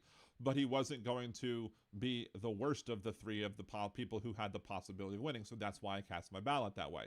There's another example in New Orleans when we had a mayor's race between, I forget who the third person was. It was Charbonnet was one, LaToya Cantrell, who's now under indictment, who's the one who won, and then you had the third one, and I forget who that third person was.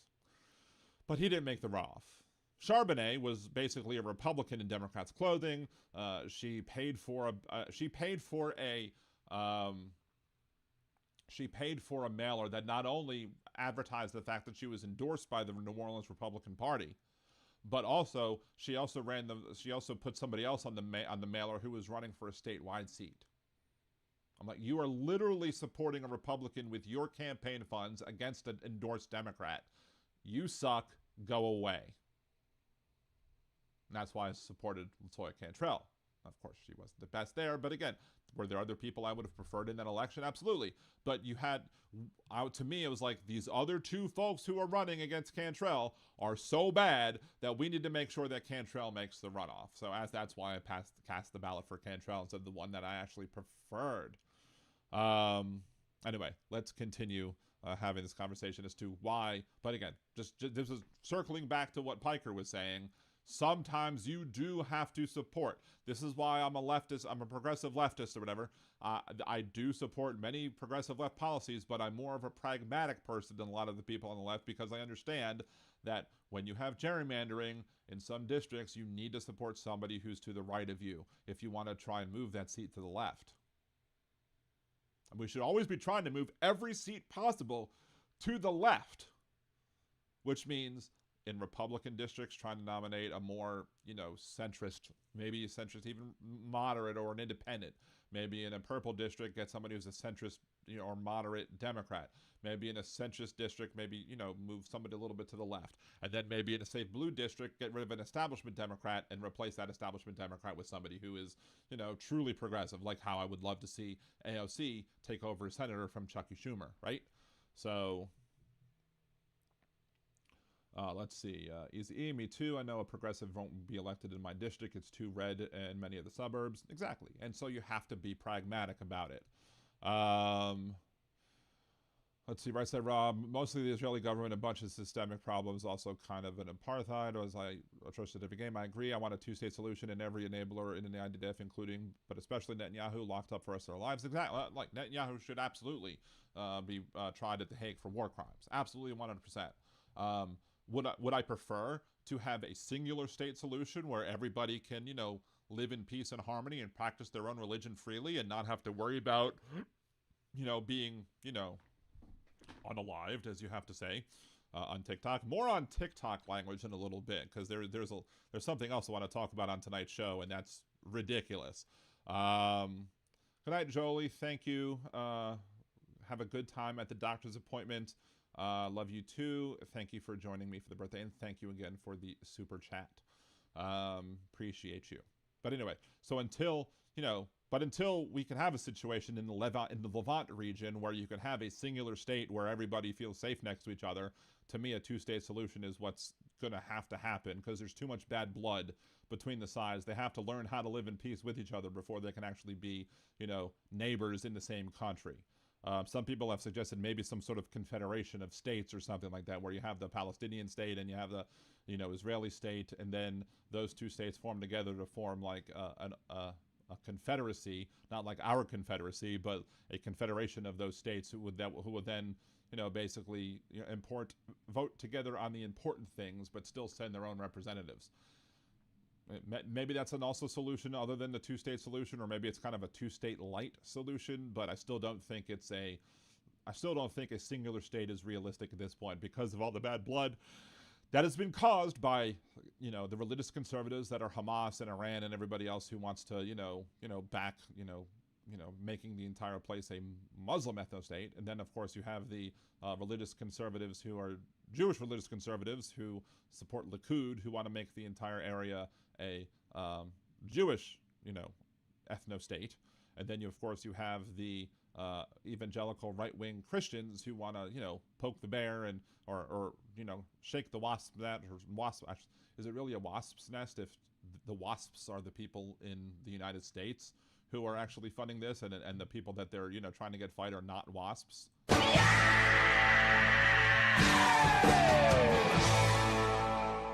mean, right? But all of the problems over there is conservatism. It's not, it's just who are the conservatives? And again, Hamas represents the religious conservatives of the Palestinian folks, the Muslim folks, and Likud represents the conservative Jews, and then MAGA represents the conservative Christians over here. So let's see.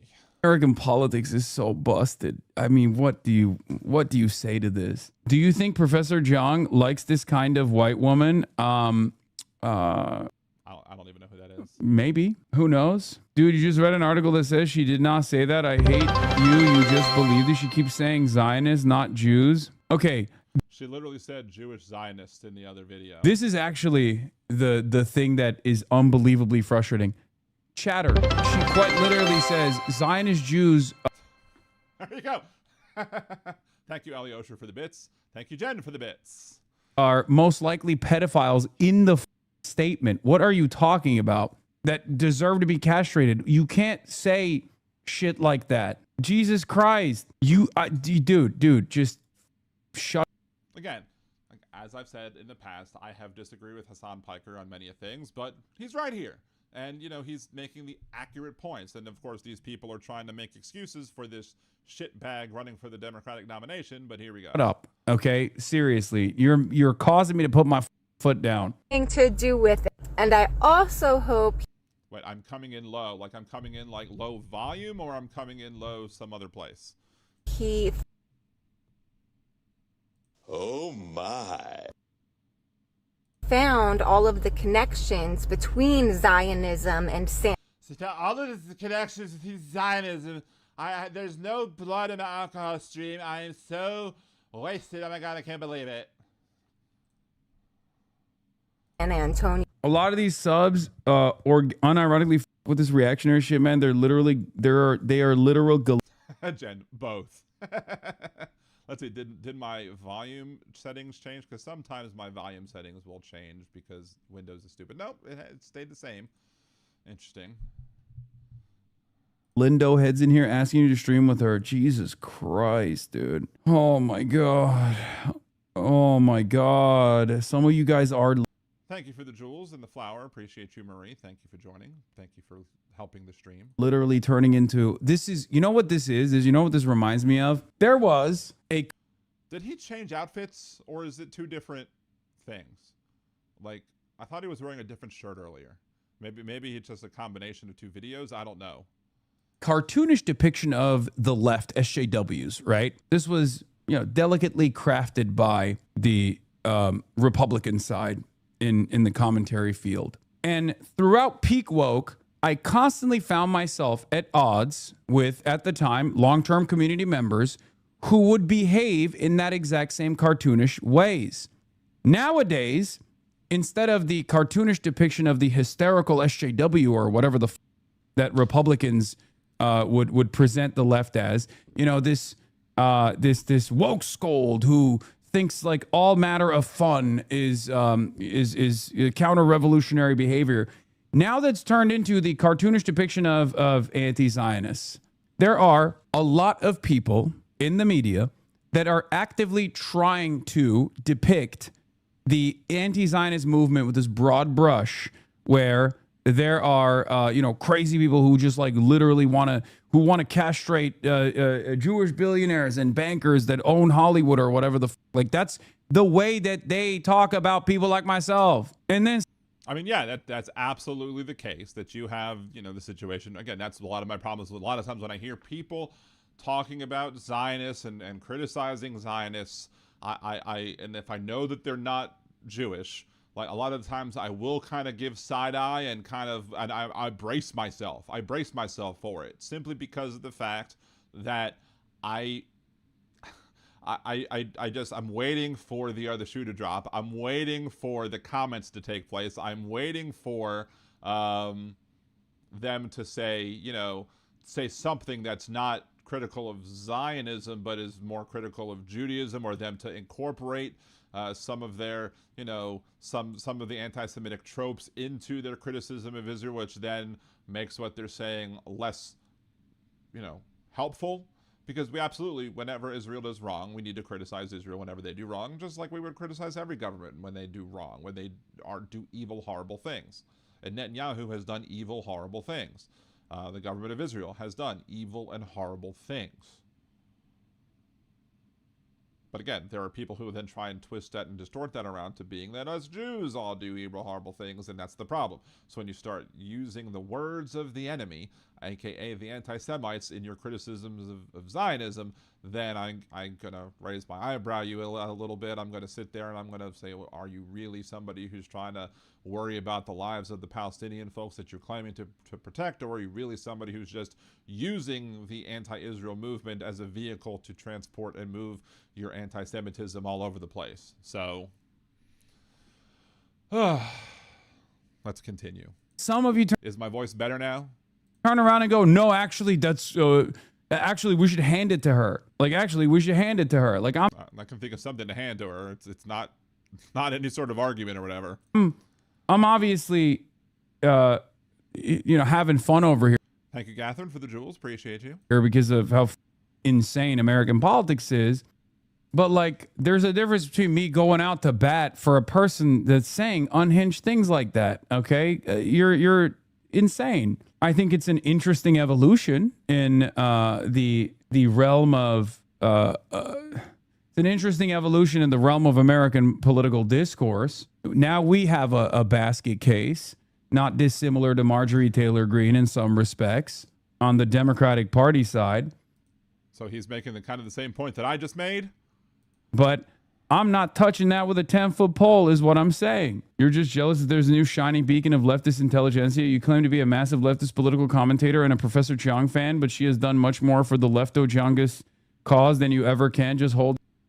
Again, you can't claim to be a leftist and then support any form of bigotry, or else you lose your leftist card. Period is that. Dear El Hassan Doan Piker is true. This is one of those things where I'm like, I'm watching from afar. I personally am watching from afar. It's not my kind of politics, although there are some things that she's done in the past as a tenant organizer that, you know, is great. I'm not going to disparage that. But this is the most. This is really badly edited too. I mean, I understand that sometimes my clips come off maybe a little bit jerky when I use AI, but this is like, what is he skipping? Professor Jung fan who's running for office I've ever seen. The tenant organizing is the craziest part to me. No. I've said this before. You got to be a little crazy to go against entrenched power, corporate power, the power of developers in the real estate lobby, to go against landlords. Jeff goes, I have an 11-foot pole. Oh my. Anyway. Lords, you have to be a little crazy. A little crazy is, you know, good in certain instances. I mean, she was, I mean, there's a little crazy in, like, you know, trying to, you know, put yourself out there that might seem to be crazy to do because you're putting yourself out for the judgment of all people to see. Then there's rabidly crazy, like, you know, threatening to castrate people you disagree with or whatever. She was like, what is this, like an 8-hour stream? Like me? Is me an 8-hour stream, or is this, or is Piker's an 8-hour stream? This is just 21 minutes, and I started in a few minutes. I've started in a bunch of minutes late. I'm not watching the whole thing. Right of homeless back in the day too. Anyway, let's see what else she had to say. Tell Monday what you need. We're creating an agent and naming him Tony. Now let's give him context. I'm giving Tony skip. And Israel and San Antonio, and why this is so important. I can't take her voice. I keep hearing Cecily Strong's drunk character every time I hear her now. It's I'm not going to be able to unhear it or unsee it, and I want to see her do it. To expose him. And also, I don't know if there was the impression that this is like a huge part of my campaign, because that's what I got a couple messages about, like, hey, I agree with you, but you don't need to make this part of your campaign. It never. Thank you, Bethany. Appreciate you. Appreciate the birthday wishes. It was never part of my campaign. It was something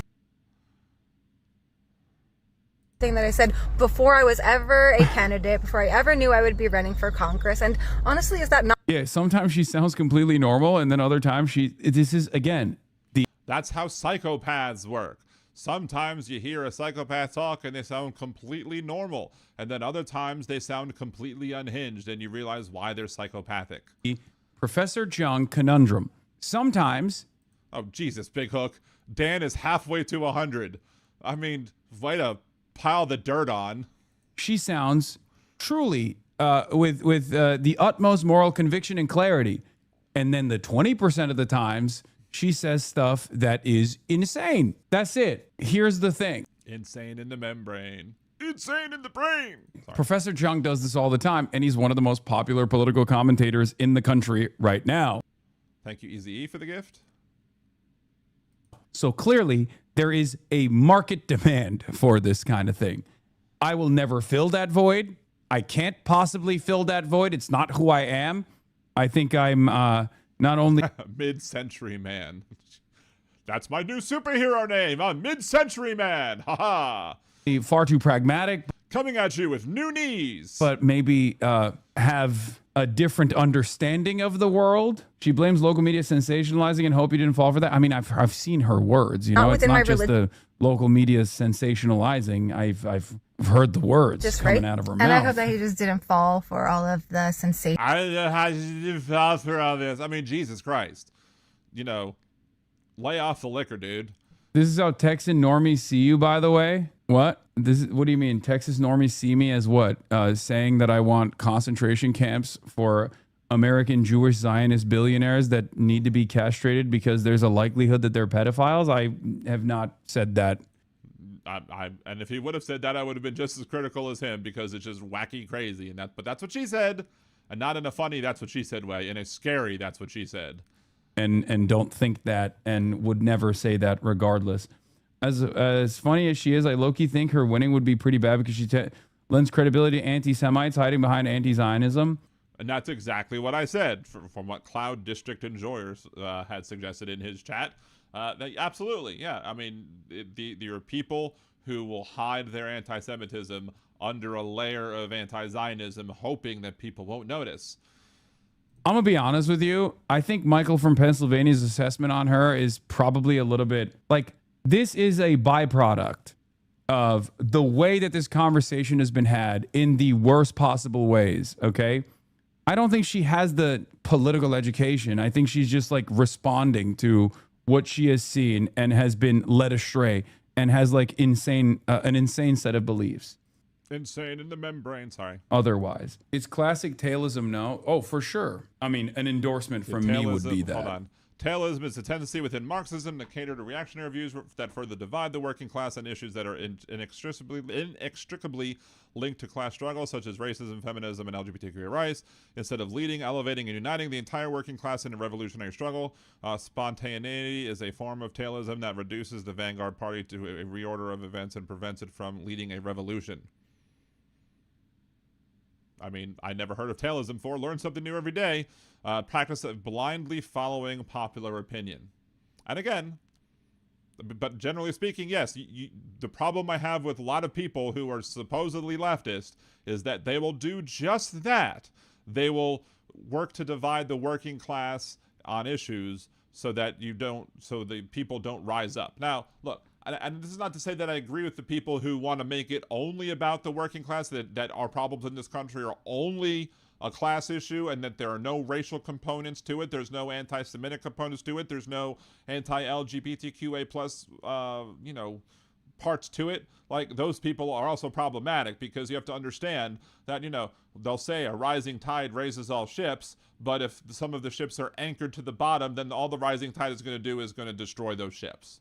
So you have to eliminate the anchors first in order for all of the ships to rise, which is why some of Bernie's problem during at least one of the previous campaigns was he's too focused on the class struggle issue and too dismissive of the race struggle issue, where you have to look at everything combined and you have to see that many of the attacks against the working class include attacks against people in the working class who are black people, and that's because racism rears its ugly head. So you have to work on both. You can't just say it's just class. You have to say there is class issues and there's class struggle and there needs to be class solidarity, but class solidarity includes having solidarity with marginalized and oppressed people too. So I wouldn't do that. This is what we call this Marxism from first principles in the intelligentsia. This is not Marxism at all. What the f are you talking about? Yeah, I don't think she's like a well-read, ideologically. What's the name of the app? Chatterino? The Chatterino Bing Bong, making copies. Anyway. Like a ideologically well-read anti-Semitic neo-Nazi or anything like that, who's like making the deliberate choice to be like, oh no, I think all Jews, but also at the same time, I'm just gonna, I know enough to not say all Jews, and instead I'm saying Zionists. Like, that's why the people who coined the term anti-Semite went from calling themselves Jew haters to anti-Semites, because they thought it was a way to hide their hatred of us, Jewish folks. Very clear. Thank you very much, Elizabeth. Appreciate you. Thank you so much for joining, and thank you for the help. Clearly, it's the exact opposite of that, where I don't think she...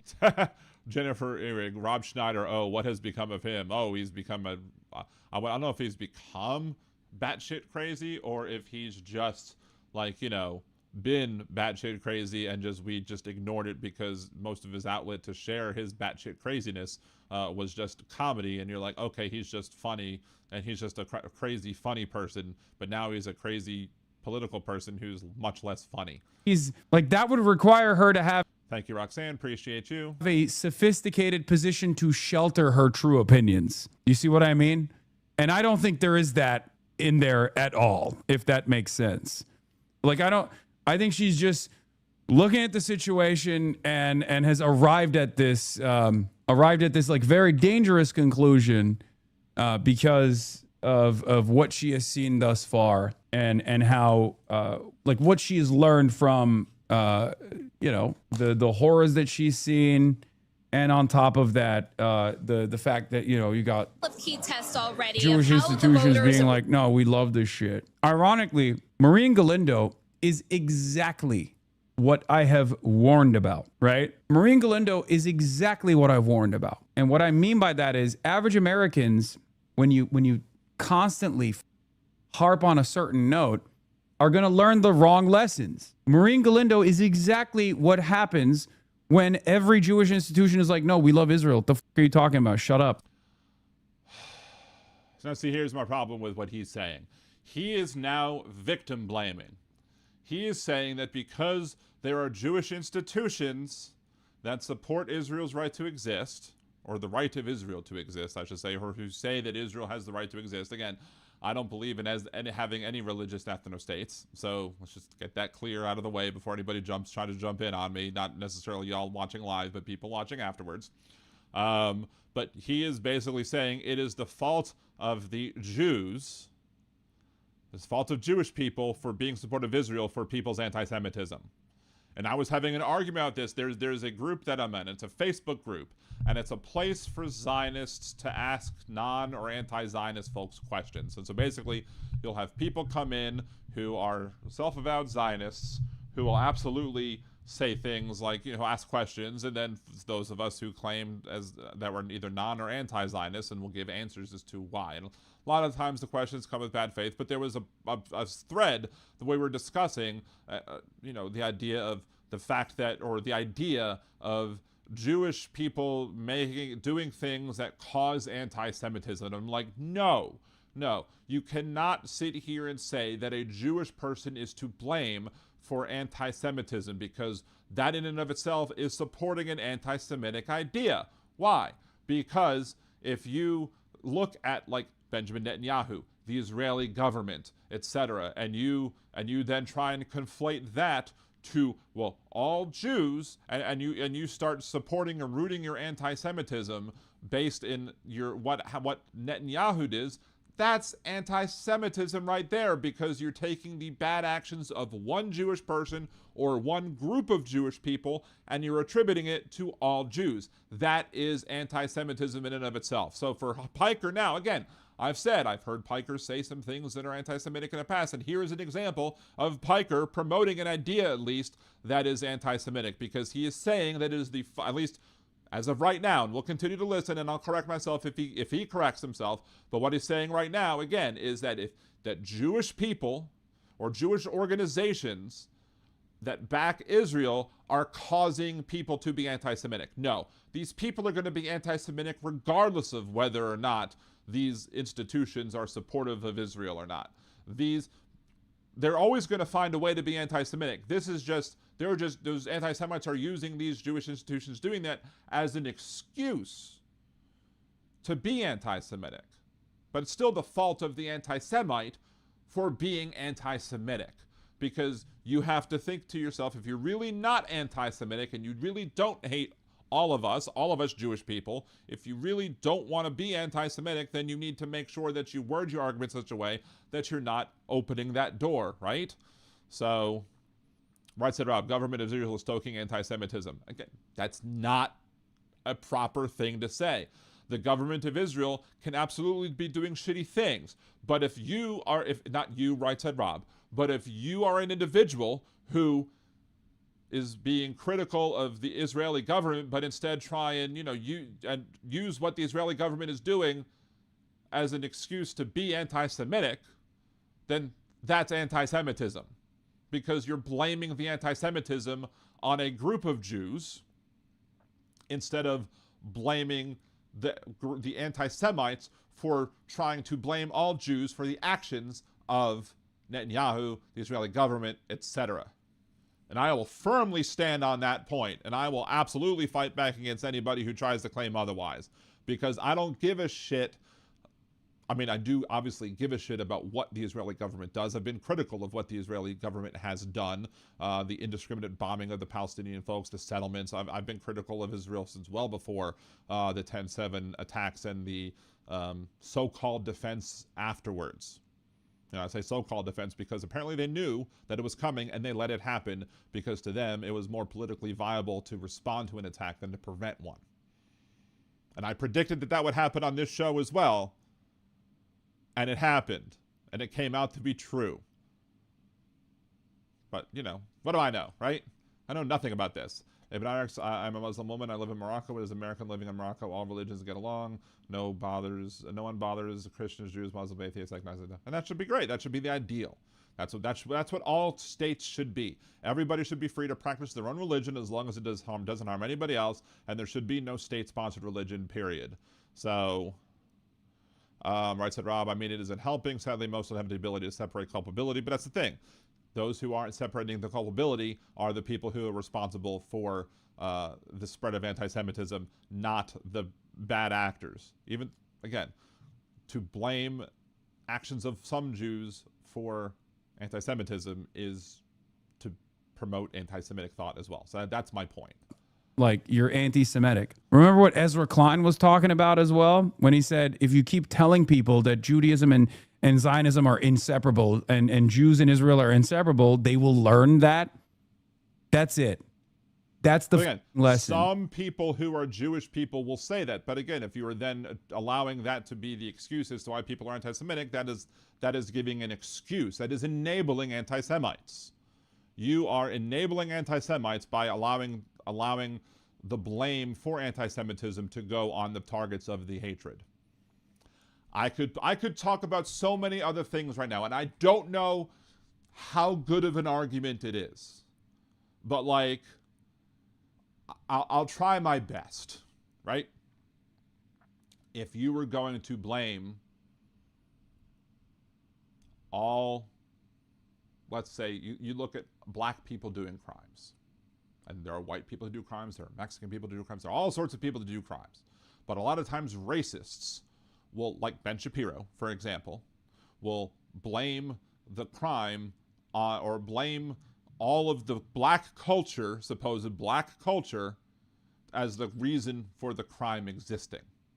And there's so much more that's responsible for, and actual things that are responsible for all of the crime in poor neighborhoods. It's because black people are more likely to be impoverished than white people. Black people, because of the centuries, through the existence of this country, and even before the existence of this country, we have made it in such a way so that black people can't exist like everybody else. And even when it was required, stupid TikTok, yes, I'm here. I don't know why you don't think I'm here.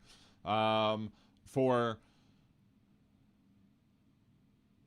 the poverty in the black communities was caused by centuries of white supremacy, from the enslavement of black people to Jim Crow to separate but equal, redlining, etc. All of the ways that this country has wronged black people has stolen, centuries of the possibility of earning generational wealth amongst black communities, making black communities to be more likely to be poor. And poverty is what causes crime.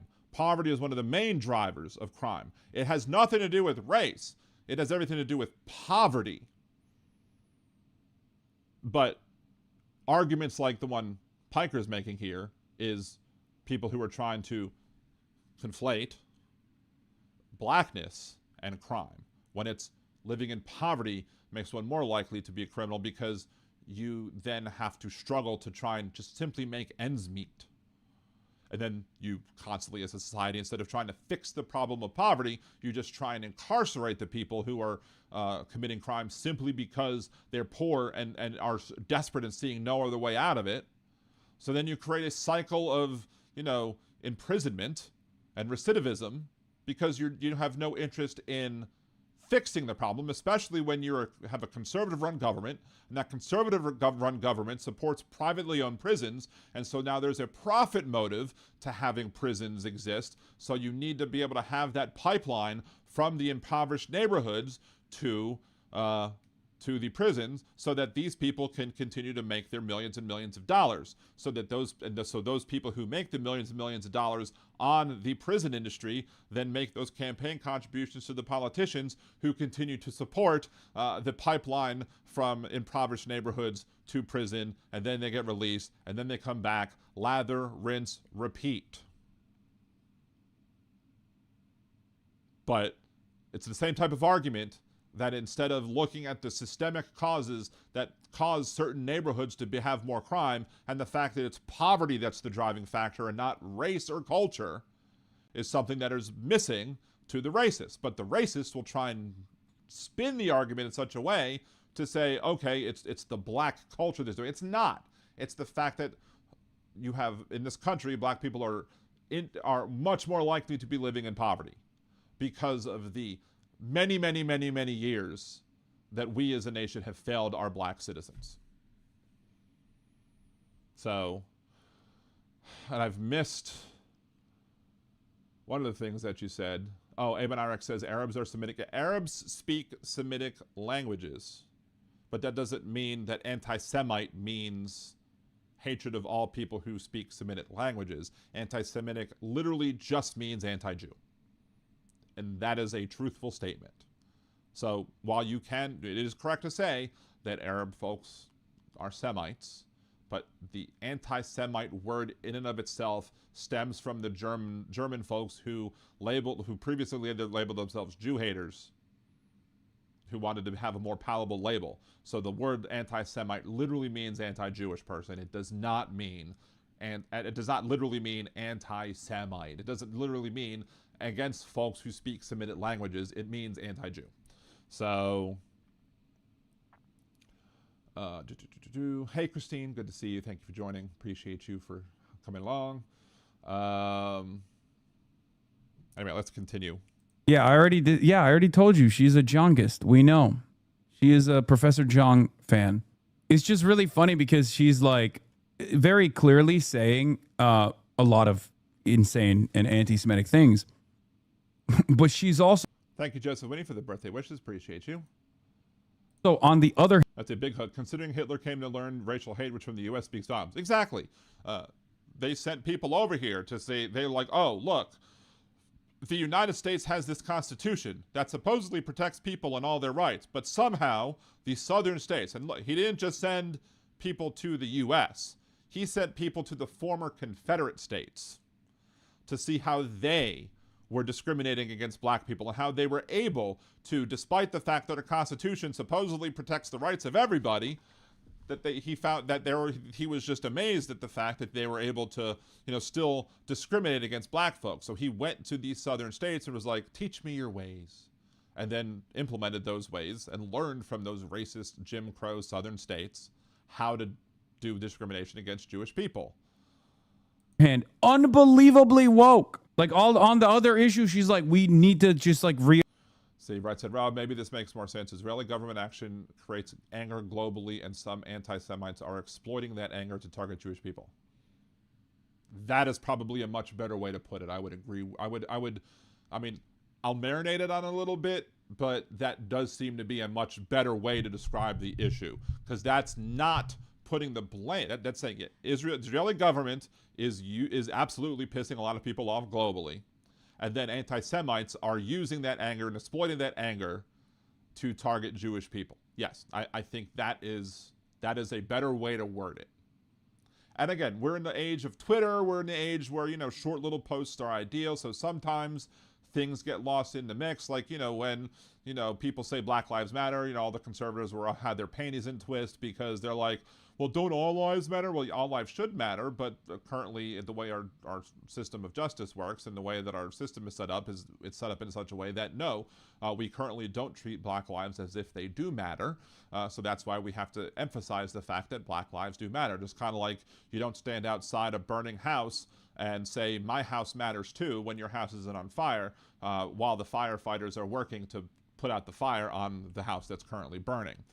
So... let's continue. Orient the ICE concentration camps. We need to abolish ICE, and we need to put the ICE officers in the ICE detention facilities instead. It's like that. So that's why I said this is like unique territory. It's fresh ground. We've never seen anything like it before. Thanks to Dave Weigel for this. Very cool. You don't have to ask them twice. Dems want her to lose and are furious at the mysterious pop-up pack lead left that is running ads for her. I'm rarely shocked, but this heinous anti-Semitic statement is truly shocking. Every elected Democrat needs to publicly condemn this immediately. I'm going to be honest with you. I think... At least Stefano can kiss my ass. But, you know, because they already have. The elected Democrats have already said that it's the Republican Party's fault for it. And the Republican Party is backing these ads. You just don't fucking pay attention to this shit. Okay, that's it. That's my attitude on this. I like this whole like, ooh, condemn this now. Like, no, don't play that fucking game, okay? Because Republicans never do. Republicans never do. Yeah, I'll condemn it. I'll condemn it when the Republicans get together and fucking censure Randy Fine. How about that? See, I disagree with that too. Like, you should condemn comments because they are deserving of condemnation. You should not be condemning comments only if and only if the other side condemns comments too. We should set the example as it pertains to that. We should be condemning those folks who are deserving of condemnation.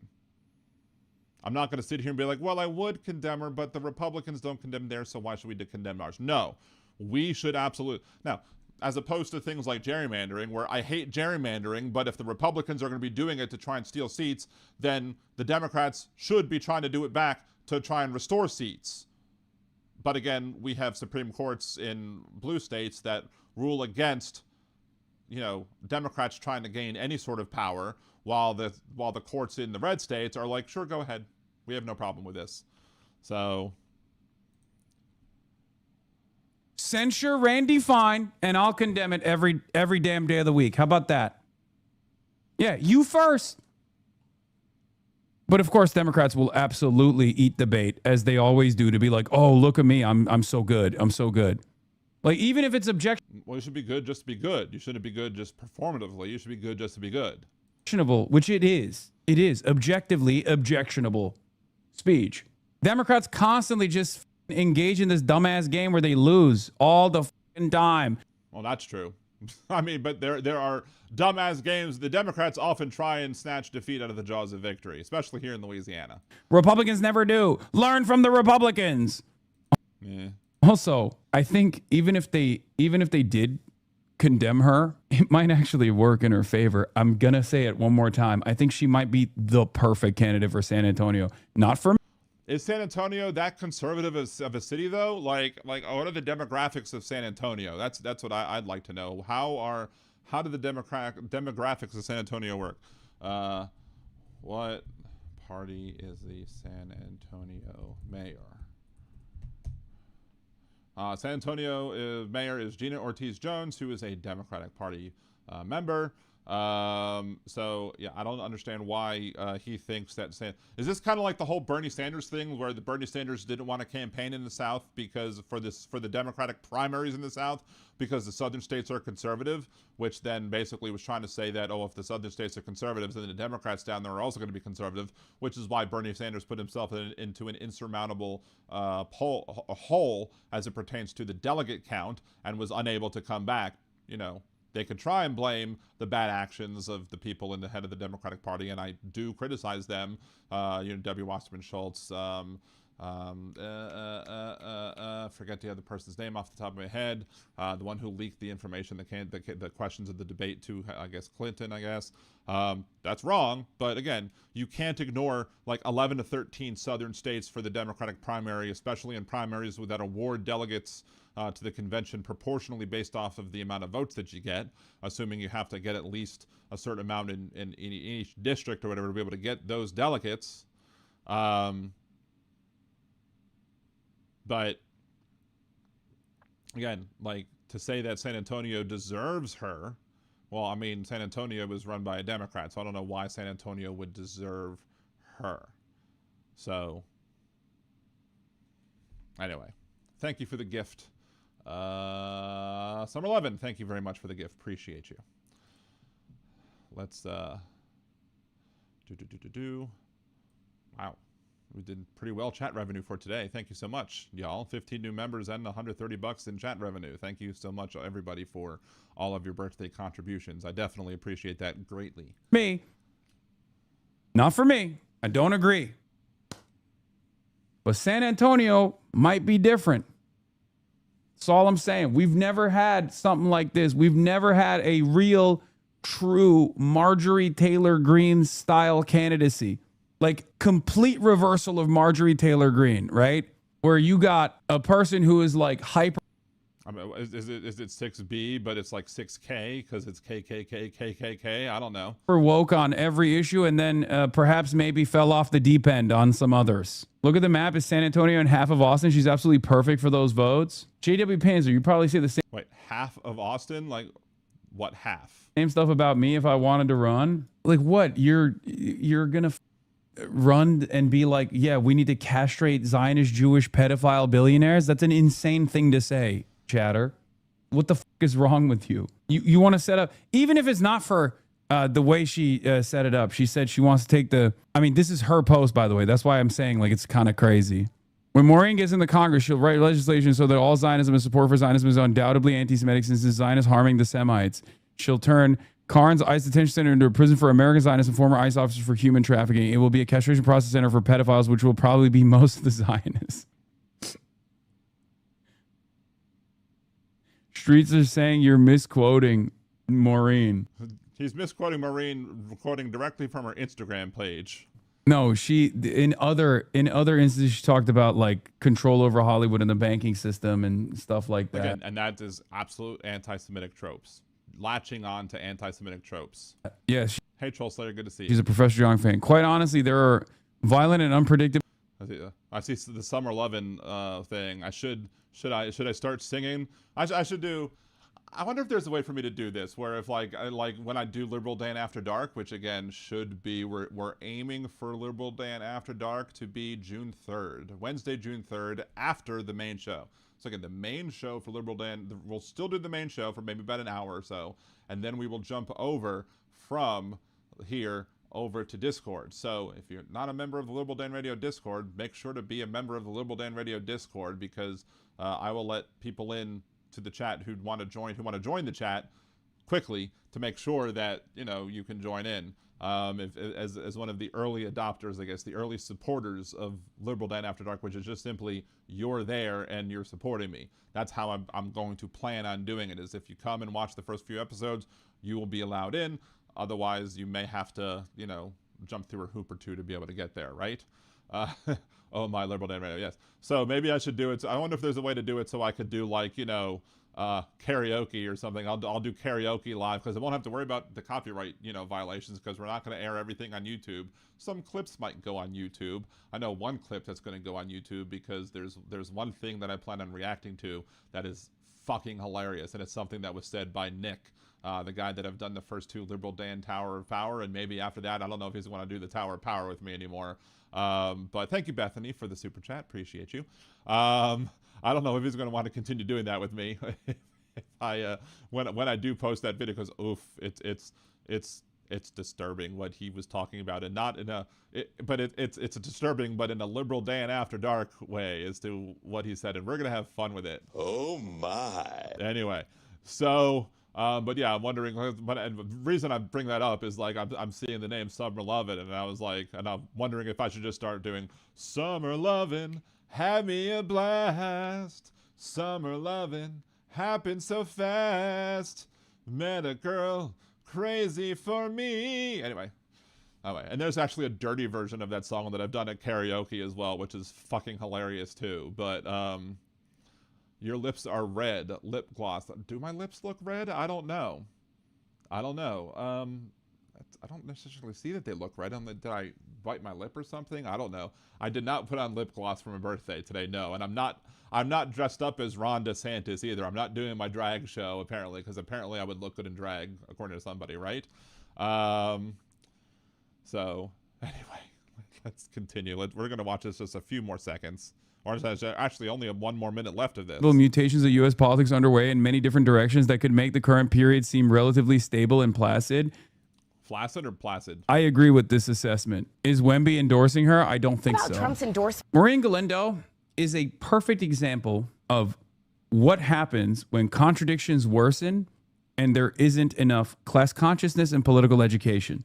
A lot of you think I'm on some nerdy shit when I say it's very important to engage in the theory and develop I'm all for nerdy shit, especially politically nerdy shit.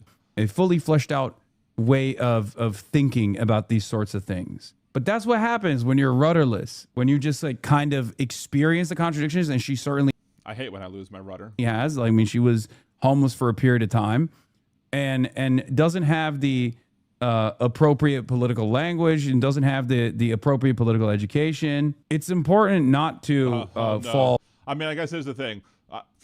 We're expecting Democrats to have the appropriate, political education, but then we get Bobo the Clown and MTG on the Republican side. So, and this is not a, we'll do it when they do it, but it's just weird to be like, we're going to have some dullards on our side too, right? So.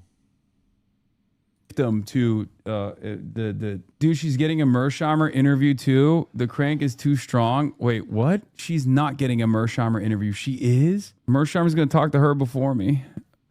She's going on the PBD Valuetainment podcast next week. Oh my God. In that state, we will be watching. Anyway, so that's Hassan Piker's commentary. So I mean, not too terribly terrible, I should say, about, from his commentary. Again, I did find a couple of things to be critical of what he did say, but it's going to happen. I'm not going to agree with everybody at any time. However, what are you saying, Joseph Winnie, no to? You saying no to my singing or to the karaoke or what? I don't know. Anywho, let's see. Trying to see what else. Oh, there is the other thing that I want to sniff the toilet clean. I am not Robert F. Kennedy Jr. I'm not going to sniff anything off the damn toilets. Lord have mercy. See, reminds me of the quip of, the honeymoon's over when he farts and pull the covers up over your heads. Thank you, P-Dubs. I'm officially old. Yes, I am. Although my knees felt old last year from both of the knee surgeries, but still, yes, I am officially an old fart. So, I dated somebody before I was married, and we both did the, hot boxing or whatever, or Dutch oven, if you will, to each other sometimes because, it's funny and we were immature, I guess. So, of course, we each, instead of blaming the farts on the dogs like normal couples do, we just blame it on each other. Anyway, let's see. I'm wondering what Joseph Winnie said no to, simply because of the fact, with a laugh, because I think Eamon Irex was making some comments, but I think was making those comments late. Like, I think was watching late and making the comments in the chat, but still watching, I guess, rewinding the chat and starting from the beginning and then responding. That's at least what it seemed like to me. I don't know. I could be wrong. But let's talk about one more thing before we end today's show, because I do want to spend a little more time with my wife on my birthday. So here's the other thing, is apparently on Animal Crossing, and it's, during whatchamacallit, during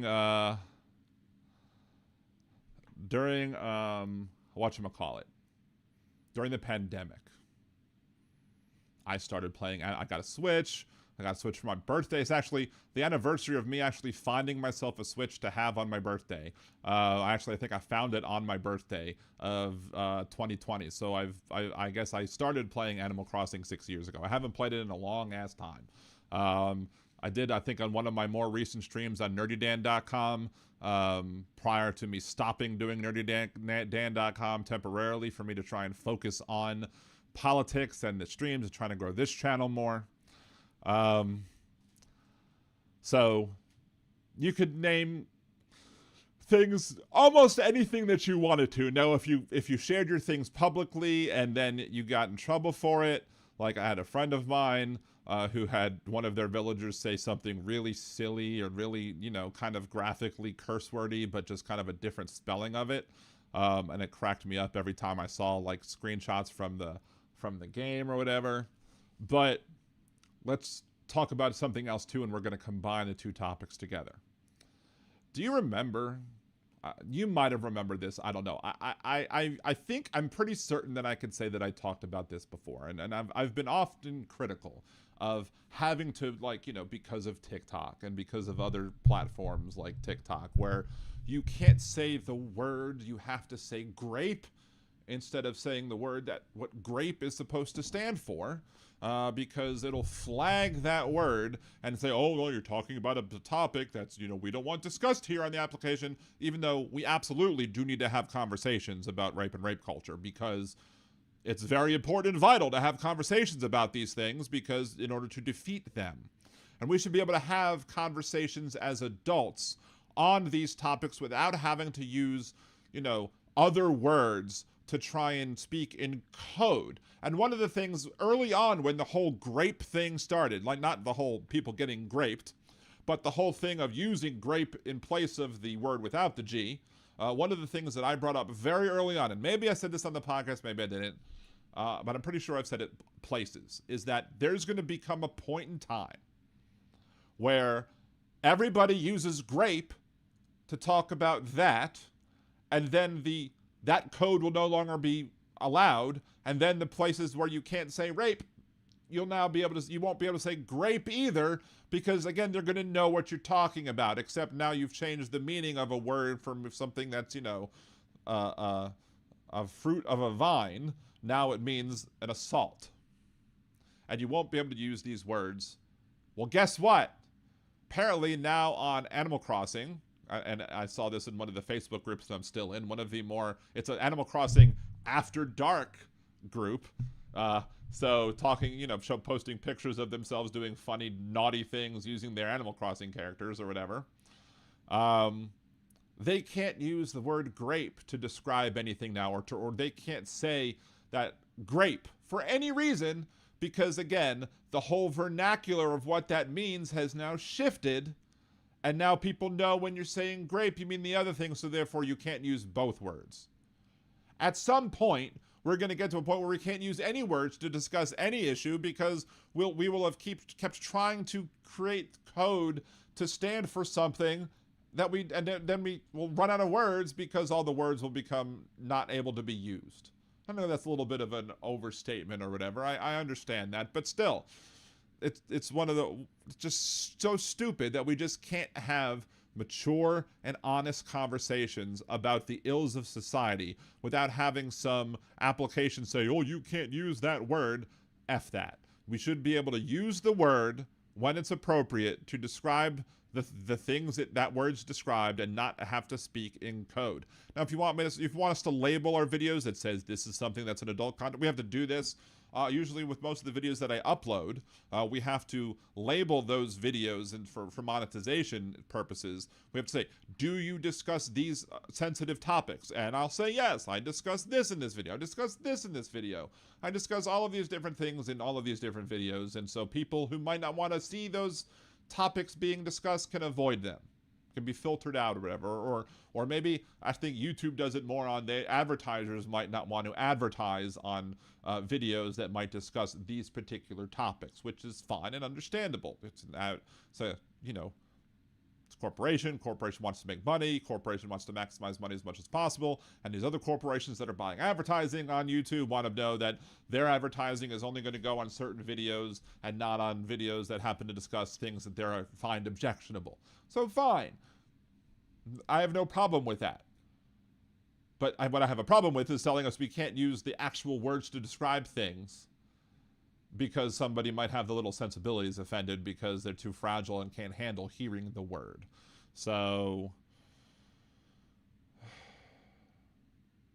oh my God. Aaron, we will talk about that more tomorrow. Aaron, I definitely need more time to go look at the law. I mean, I trust you and absolutely believe you that it's true, but we will definitely talk about that tomorrow.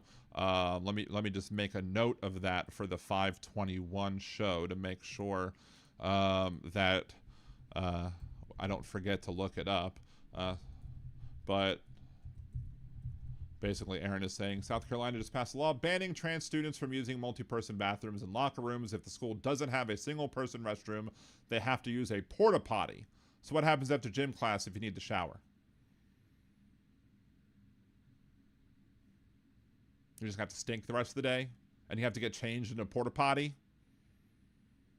If I had Hal Sparks' playlist, I would play This Is Some Bullshit, because that is absolutely some bullshit right in and of itself. Not that what you said is bullshit. I trust, again, what you say is absolutely being correct, but what they are doing over in South Carolina, you know, the state that fired the first shot of the Civil War, no surprising that they're going to be bigoted, right? We're not surprised that South Carolina will be bigoted, but it's just the amount of hatred that these conservatives have, that MAGA has for just a small group of people, the way that they've managed to villainize trans people as a whole over the things that it's usually MAGA doing. It's MAGA that's protecting the pedophiles.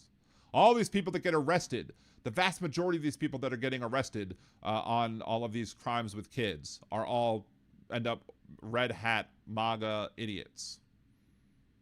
So there's that, right? Anyway, we will discuss that more tomorrow. We will look up the law and try and go. What, dude wipes? Why are you bringing up dude wipes? I don't know. Sometimes I miss a comment or just too late, and then it just goes over my head as to why it was relevant. But I'm sure it was at the time. Let's see. Conservatives are not like us. We have greater frontal cortex for complex thoughts and empathy, whereas a conservative has the enlarged amygdala, which is a fear anger center. They get adrenaline. Sounds about right. Or sounds about white, I should say, I guess. Oh, dude wipes instead of a shower. Again, that should not be needed, of course. And I know you believe that. But thank you, Eliosha, for the birthday wishes. Thank you, everybody, for all the support that y'all gave me for my birthday show today. We will be back tomorrow again. Actually, I do have to change one comment, I guess. Not same bat time, potentially not the same bat time, not the same bat channel. Well, same bat channel, but not the same bat time. I have tickets to go see The Mandalorian and Grogu tomorrow at 5:15.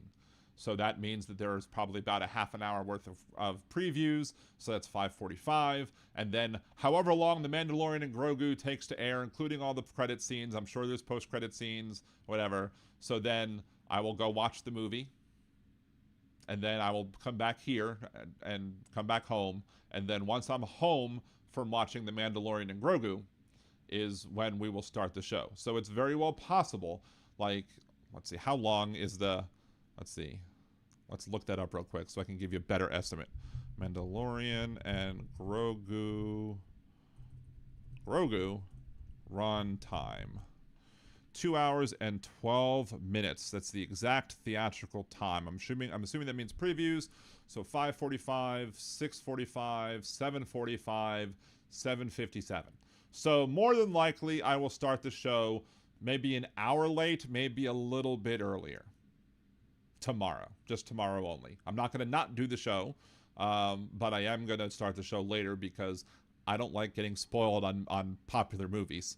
So I want to make sure to catch it before anybody has the opportunity to post a spoiler online. So Jeff Curry's son has a show in Detroit tomorrow. Congratulations to your son. Hang or hate. Awesome group. Can you imagine had Biden been an hour late to the show? Had Biden done it, MAGA would flip. Had Biden done it, whole numbers would flip. Had Biden done it, the screen fell play. But Trump did it, so it must be okay. Anyway, I will be sharing the link right now to the Discord, yeah, I will share the link on Discord as we are heading out of commercial break, or heading to the show end, so y'all can have the opportunity to use it and see it, etc. I'm not necessarily going to keep it up there for purposes of transcript reasons, but I will definitely put it up there during the show so you have the opportunity to click it and or save it and use it later. So anyway, thank you all very much for watching Liberal Dan Radio, Talk from the Left. That's right. We will be back here again tomorrow at some point after 8 p.m. once I get home from seeing The Mandalorian and Grogu. So I thank everybody for watching. I appreciate everybody for coming in and supporting the show. Thank you for all of those on TikTok who followed. Thank you for everybody who sent super chats. super stickers, etc. Again, we have Jolie sent a $50 super chat, Chad $50 super chat, Aben Irex 5 paid memberships, or 10 paid memberships, Chad another 5 memberships, Molly $20 super chat, Mark $10 super chat, Bethany $2 super chat. Thank you all for the wonderful birthday gifts. I appreciate you. And not in my name, thank you so much for coming in. Make sure to smash that like button on the way out since you're on the way in. We will be back again tomorrow, some point after 8 tomorrow, once I get home from seeing Mandalorian Grogu. Till then, thank you all very much. Have a great rest of your night. And we will go out with some of the same music again. Peace.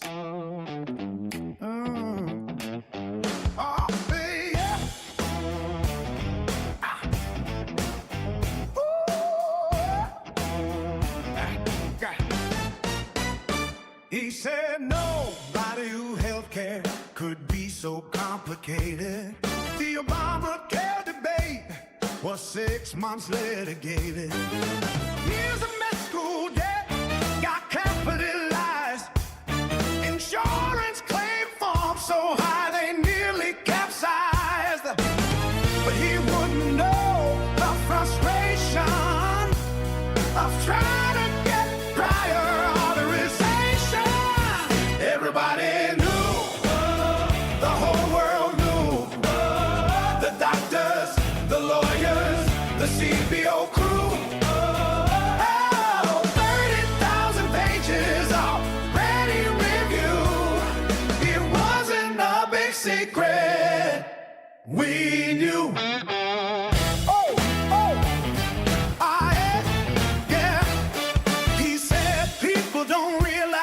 Obama deported, but the porter-in-chief is what La Raza retorted. Obama went after the violent folks and felons, drunk nabbed the dishwashers and people picking melons. But Donald's argument shows that he's not very bright.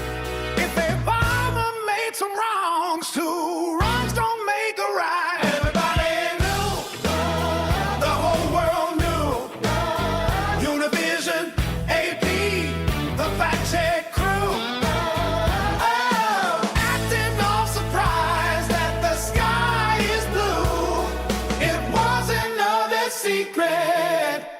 We knew. He asked who knew a virus could be so contagious. Virologist blinked at someone so outrageous. He was surprised at how many countries existed. No wonder when the virus spread, he the one who missed it. Spread a map, slit red in every deadly hue. World Health Memo said we already knew. Everybody knew. Oh, the whole world knew. Oh, the lab coats, the leaders, and we were with the flu. Oh, the nations of the world, more than 192. It wasn't a big secret. We knew. You unveiled oxygen like contraband air. Like 60. You sat down, claiming to discover chairs. War called money was his big surprise. Iraq has oil, can you believe your eyes? He said, we are divided, a surprise to no one thinking. And he was most surprised, a Republican was Lincoln. Everybody knew, the whole world knew. The Christians, the Muslims, atheists, and the Jews. Oh, like being shot, they have animals at the zoo. It wasn't a big secret. We knew. Everybody knew. Everybody knew. Everybody knew. Everybody knew.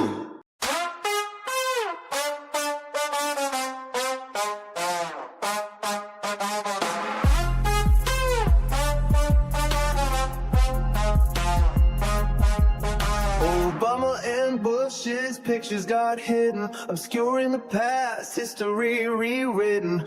Hung in a hallway where no door can see, confirming his unending fragility. If Trump can't see it, you must not exist. That also includes the Epstein list. Object permanent, a milestone missed. If Trump can't see it, he must not exist. Stop the testing was the line that he said.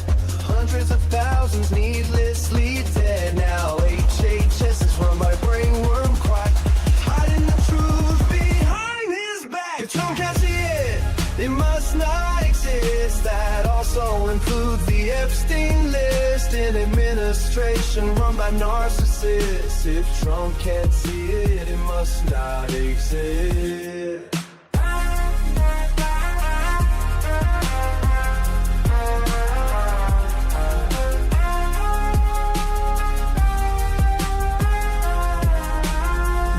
Of documents stacked floor to the wall, top secret folders in a bathroom stall. Charges were pressed, but the case was dropped. A corrupt judicial system he can co-opt. If Trump can't see it, it must not exist. That also includes the Epstein list. He'll swear it's fake news, a liberal twist. If Trump can't see it, it must not exist.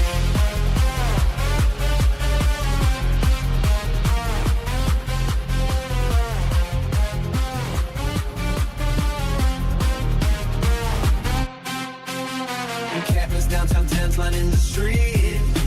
Invisible people that power won't need. Hide them away so the cameras can't find the proof of a system that's cold and unkind. Of chaotic secret and NDA sign. An illegal bribe, Michael Cohen fine. Trump got fined too over his gag order, but she didn't get, cause he was much shorter. It must not exist. That also includes the Epstein list. We can't let him win, we must resist. If Trump can't see it, it must not exist.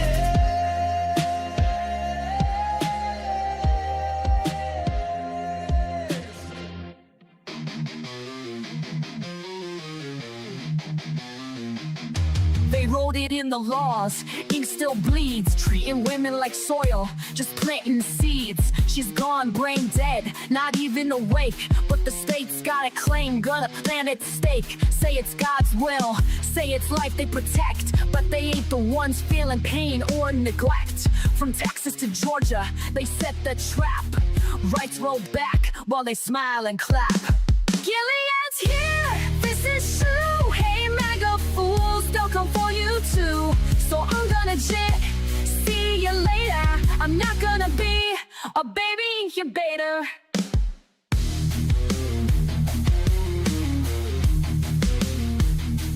This ain't pro-life, it's control and shame. They don't care if she's gone, just playing a game.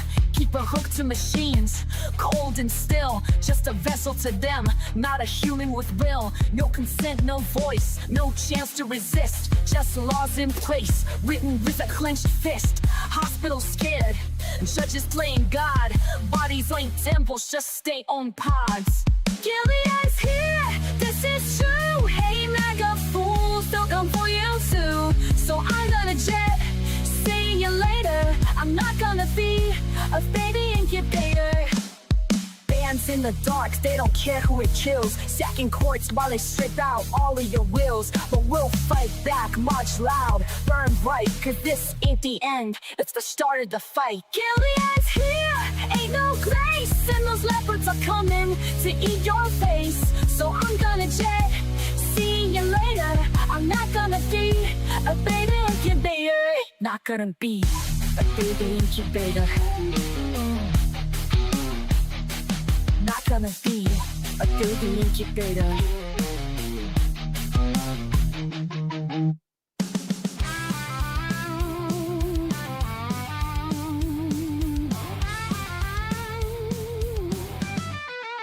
The creative director at WGSO had a little something he thought you should know.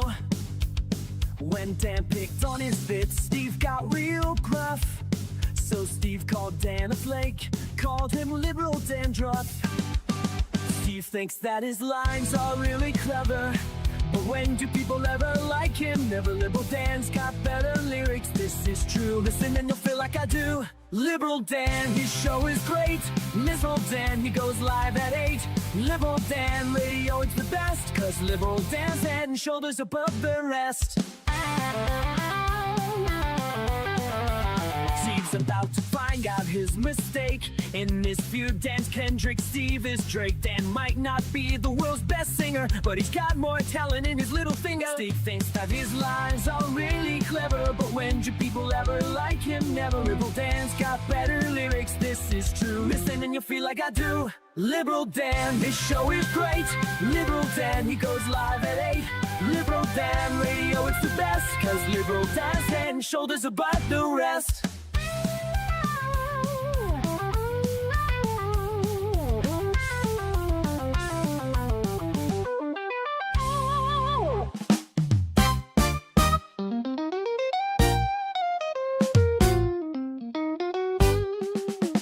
Spring is here, suffering is here. Life is Skittles and life is beer. I think the loveliest time of the year is the spring. I do, don't you? Of course you do. But there's one thing that makes spring complete for me. It makes every Sunday a treat for me. All the world sings in tune on a spring afternoon when we're poisoning pigeons in the park. Every Sunday you'll see my sweetheart and me as we poison the pigeons in the park. When they see us coming, the birdies all try and hide, but they still go for peanuts when coated with cyanide. The sun's shining bright, everything seems alright when we're poisoning pigeons in the park. We've gained notoriety and caused much anxiety in the Audubon Society. With our games, they call it impiety and lack of propriety, and quite a variety of unpleasant names. But it's not against any religion to want to dispose of a pigeon. So if Sunday you're free, why don't you come with me and we'll poison the pigeons in the park? And maybe we'll do in a squirrel or two while we're poisoning pigeons in the park.